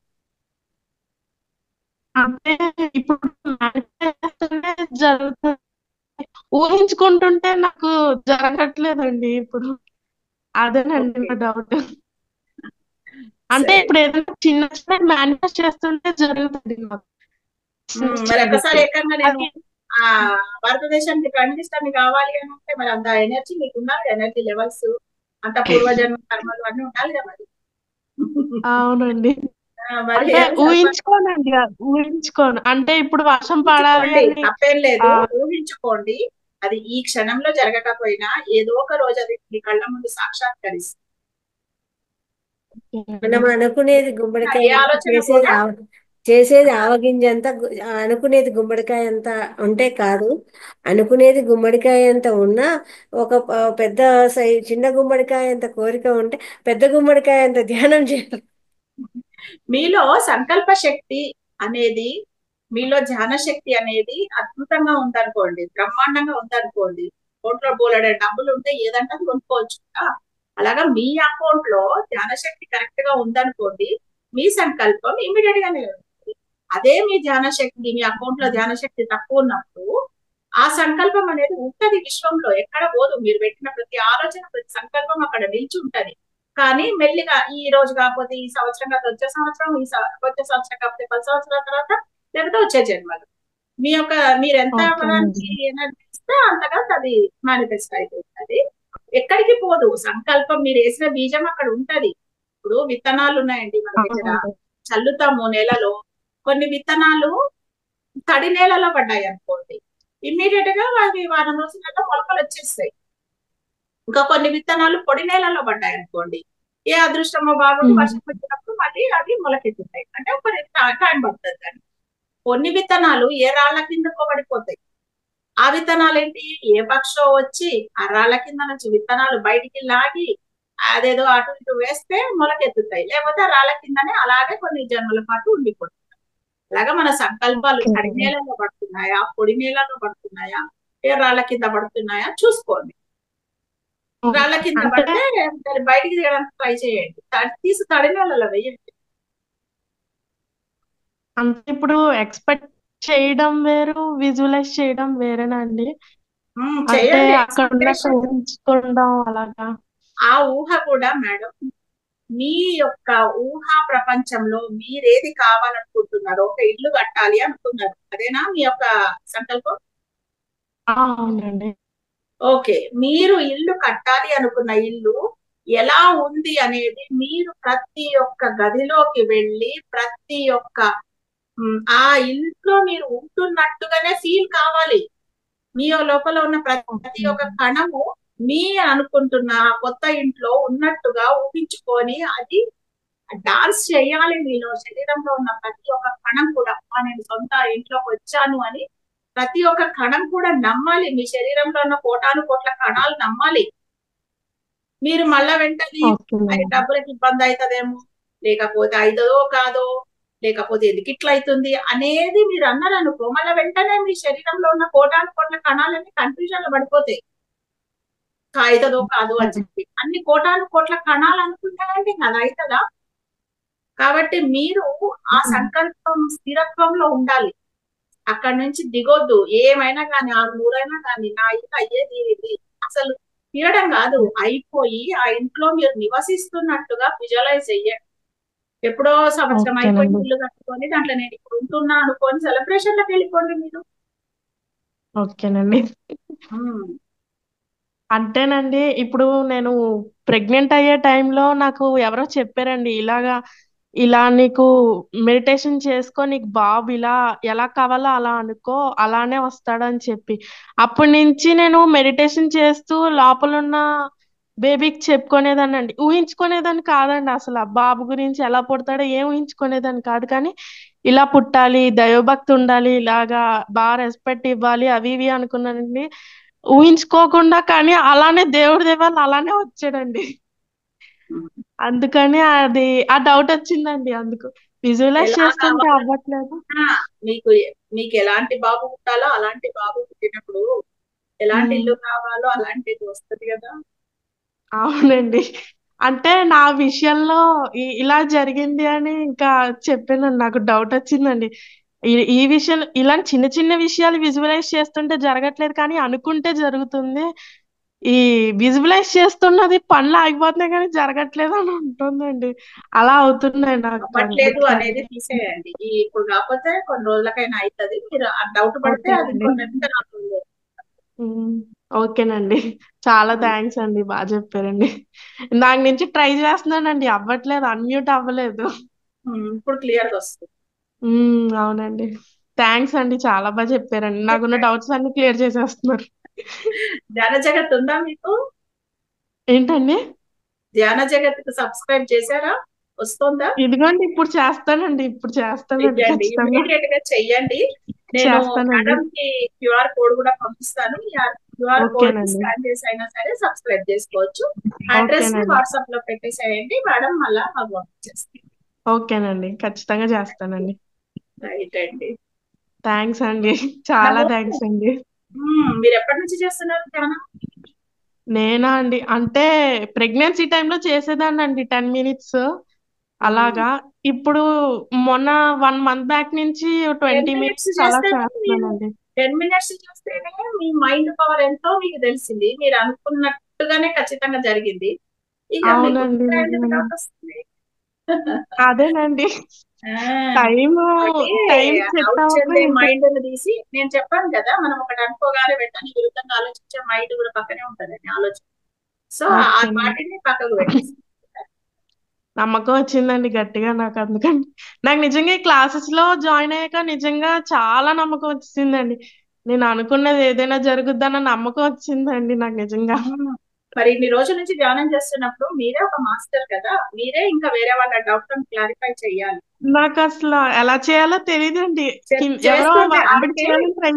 Madam teaching is the best way of learning madam. మనం ఇప్పుడు టీచ్ చేసినప్పుడు నేను ఇక్కడ క్లాస్ చెప్తున్నా అంటే నేనేదో పెద్ద మీకంటే ఎక్కువ తెలిసిందానని కాదు. మీరు అడిగే డౌట్ల ద్వారా నాలో ఉన్న డౌట్లను క్లియర్ అవుతుంటాయి. సో డెఫినెట్లీ అవునండి టీచింగ్ నిజమేనండి. అనేది తప్పనిసరి. అందుకే పత్రికలు ఇప్పుడు ఈ క్షణం ధ్యానం నేర్చుకున్నావా వెంటనే ఇమీడియట్ గా వెళ్ళి టీచ్ చేయని చెప్తారు. కూర్చొని అవునండి. అదే పనికి గంటలు చేస్తే ఇట్లాంటి డౌట్లు వస్తే అందుకే కూర్చొని ముందు పోయి వేరే వాళ్ళకి ధ్యానం చెప్పాలి. ఇక్కడ వాళ్ళు వేసే డౌట్లను క్లియర్ చేయడానికి మన అవునండి. డౌట్లు క్లియర్ అయిపోతాయి అన్నమాట. సో మీరు ఫస్ట్ స్టార్ట్ టీచింగ్ అదర్స్. ఈ అలాగేనండి. యొక్క ధ్యాన శక్తి తోటి ధ్యానమాతృత్వం అనేది ఎంత అద్భుతంగా మీరు చక్కగా చేస్తున్నారు అనేది మీరు చెప్పండి. ఎంతో మంది పిల్లల కోసం బాధపడుతున్న వాళ్ళు ఉన్నారు కదా, మరి వాళ్ళందరికీ మీరే కదా చెప్పాలి. అవునండి. కడుపులో చెప్తానండి ఉన్న పిల్లతోటి ఖచ్చితంగా. ఎలా కనెక్ట్ కావాలి, ఎలా ఒక చక్కటి ఒక అద్భుతమైన ఆత్మలను ఈ భూమి మీదకి ఎలా తేవచ్చు, ఒక అభిమన్యుడిని, ఒక శివాజీని, లేకపోతే ఒక రాముడిని, ఒక కృష్ణుడిని, ఒక జీసస్ క్రైస్ట్ ని భూమి మీదకి ఎలా తేవచ్చు అని ఒక గర్భవతి అయిన తల్లే కదా చేయగలదు. అవునండి వాళ్ళందరికీ మీరు మరి నిజమేనండి. చేయాలి కదా. ఇంకా కూర్చొని మీ అవునండి. డబ్బులు తీసుకుంటే ఎట్లా? అవునండి. అంటే ఇలా మెడిటేషన్ అన్నారని మామూలుగా చేసి నిజంగా అనుకున్నానండి. అది నిజంగా జరిగింది. కానీ అసలు ఆ గైడెన్స్ ఎలాగా ఏంటా ఏం తెలియక మీరు ఇవ్వండి అబ్బా క్లాసెస్ లో గైడెన్స్. జాయిన్ ఇంకా అయ్యానండి. గైడెన్స్ కోసం ఏం ఎదురు చూస్తారు ఇంకా మీరు? అవునండి అన్ని నిజంగా సాధించుకొని ఇంకా గైడెన్స్ కావాలా? సో అసలు అది కరెక్ట్ కాదో తెలియలేదండి నాకు. అందుకని ఇదొకటే ఓకే. జరిగిందండి. కొన్ని కొన్ని జరగట్లేదని ఇంకా అసలు ఏంటి అసలు ప్రశాంతత ఎలాగా, మనశ్శాంతి ఎలాగా, అసలు వెల్తీ ఎలాగా, హెల్తీ ఎలాగా అన్ని ఇంకా గైడెన్స్ అసలు ఎలాగా, మెడిటేషన్ అసలు ప్రాసెస్ ఏంటని జాయిన్ అయ్యానండి ఇంకా. Okay madam, start teaching others. ఆ ఓకే. ఎందుకంటే బయట ఓకేనండి. కోటాను కోట్ల మంది ఉన్నారు. ఇంకా మనమే మన డౌట్లు తెచ్చుకుంటూ కూర్చుంటే వాళ్ళకి ఎప్పుడు నేర్పిస్తాం మనం? వెళ్ళి వాళ్ళకి చెప్పుకుంటూ మన డౌట్లు క్లియర్ చేసుకుంటూ ఉండాలి. రైట్ చెప్తానండి మేడం. ఖచ్చితంగా. తప్పకుండా చాలా సబ్స్క్రైబ్ థ్యాంక్స్ అండి. చేయండి ధ్యాన జగత్కి. చేస్తానండి. ఖచ్చితంగా చేస్తానండి. లలిత థ్యాంక్ మేడం కూడా చాలా థ్యాంక్స్ అండి. మీకు కూడా చాలా థ్యాంక్స్ అండి. Welcome madam. చాలా thanks madam. Thank you. Doubts అన్ని క్లియర్ అవుతున్నాయండి. ప్రతిరోజు నాకు ఏదో డౌట్ వస్తూనే ఉంటుందండి క్లాసెస్ జాయిన్ అయ్యాక. చాలా మంచి మాస్టర్ విషయం కదా. డౌట్స్ అందరి డౌట్లు క్లియర్ అయిపోతాయి మీ ఒక డౌట్ ద్వారా. అందరూ ఇలాగా మాట్లాడలేరు. డౌట్స్ ఉన్నా కూడా ముందుకు వచ్చి అడగలేరు, వీడియో ఆన్ చేసుకోలేరు. డౌట్లు ఏమో అవునండి. ఉంటాయి. ఇలా ఒకరు అడగడం వల్ల ఏమవుతుందంటే వాళ్ళకున్న డౌట్ కూడా క్లియర్ అయిపోతుంది. ఓకే, అవునండి. సాటిస్ఫైడ్. మంచి విషయమే కదా. థ్యాంక్ యూ అవునండి. మేడం. థ్యాంక్స్ అండి.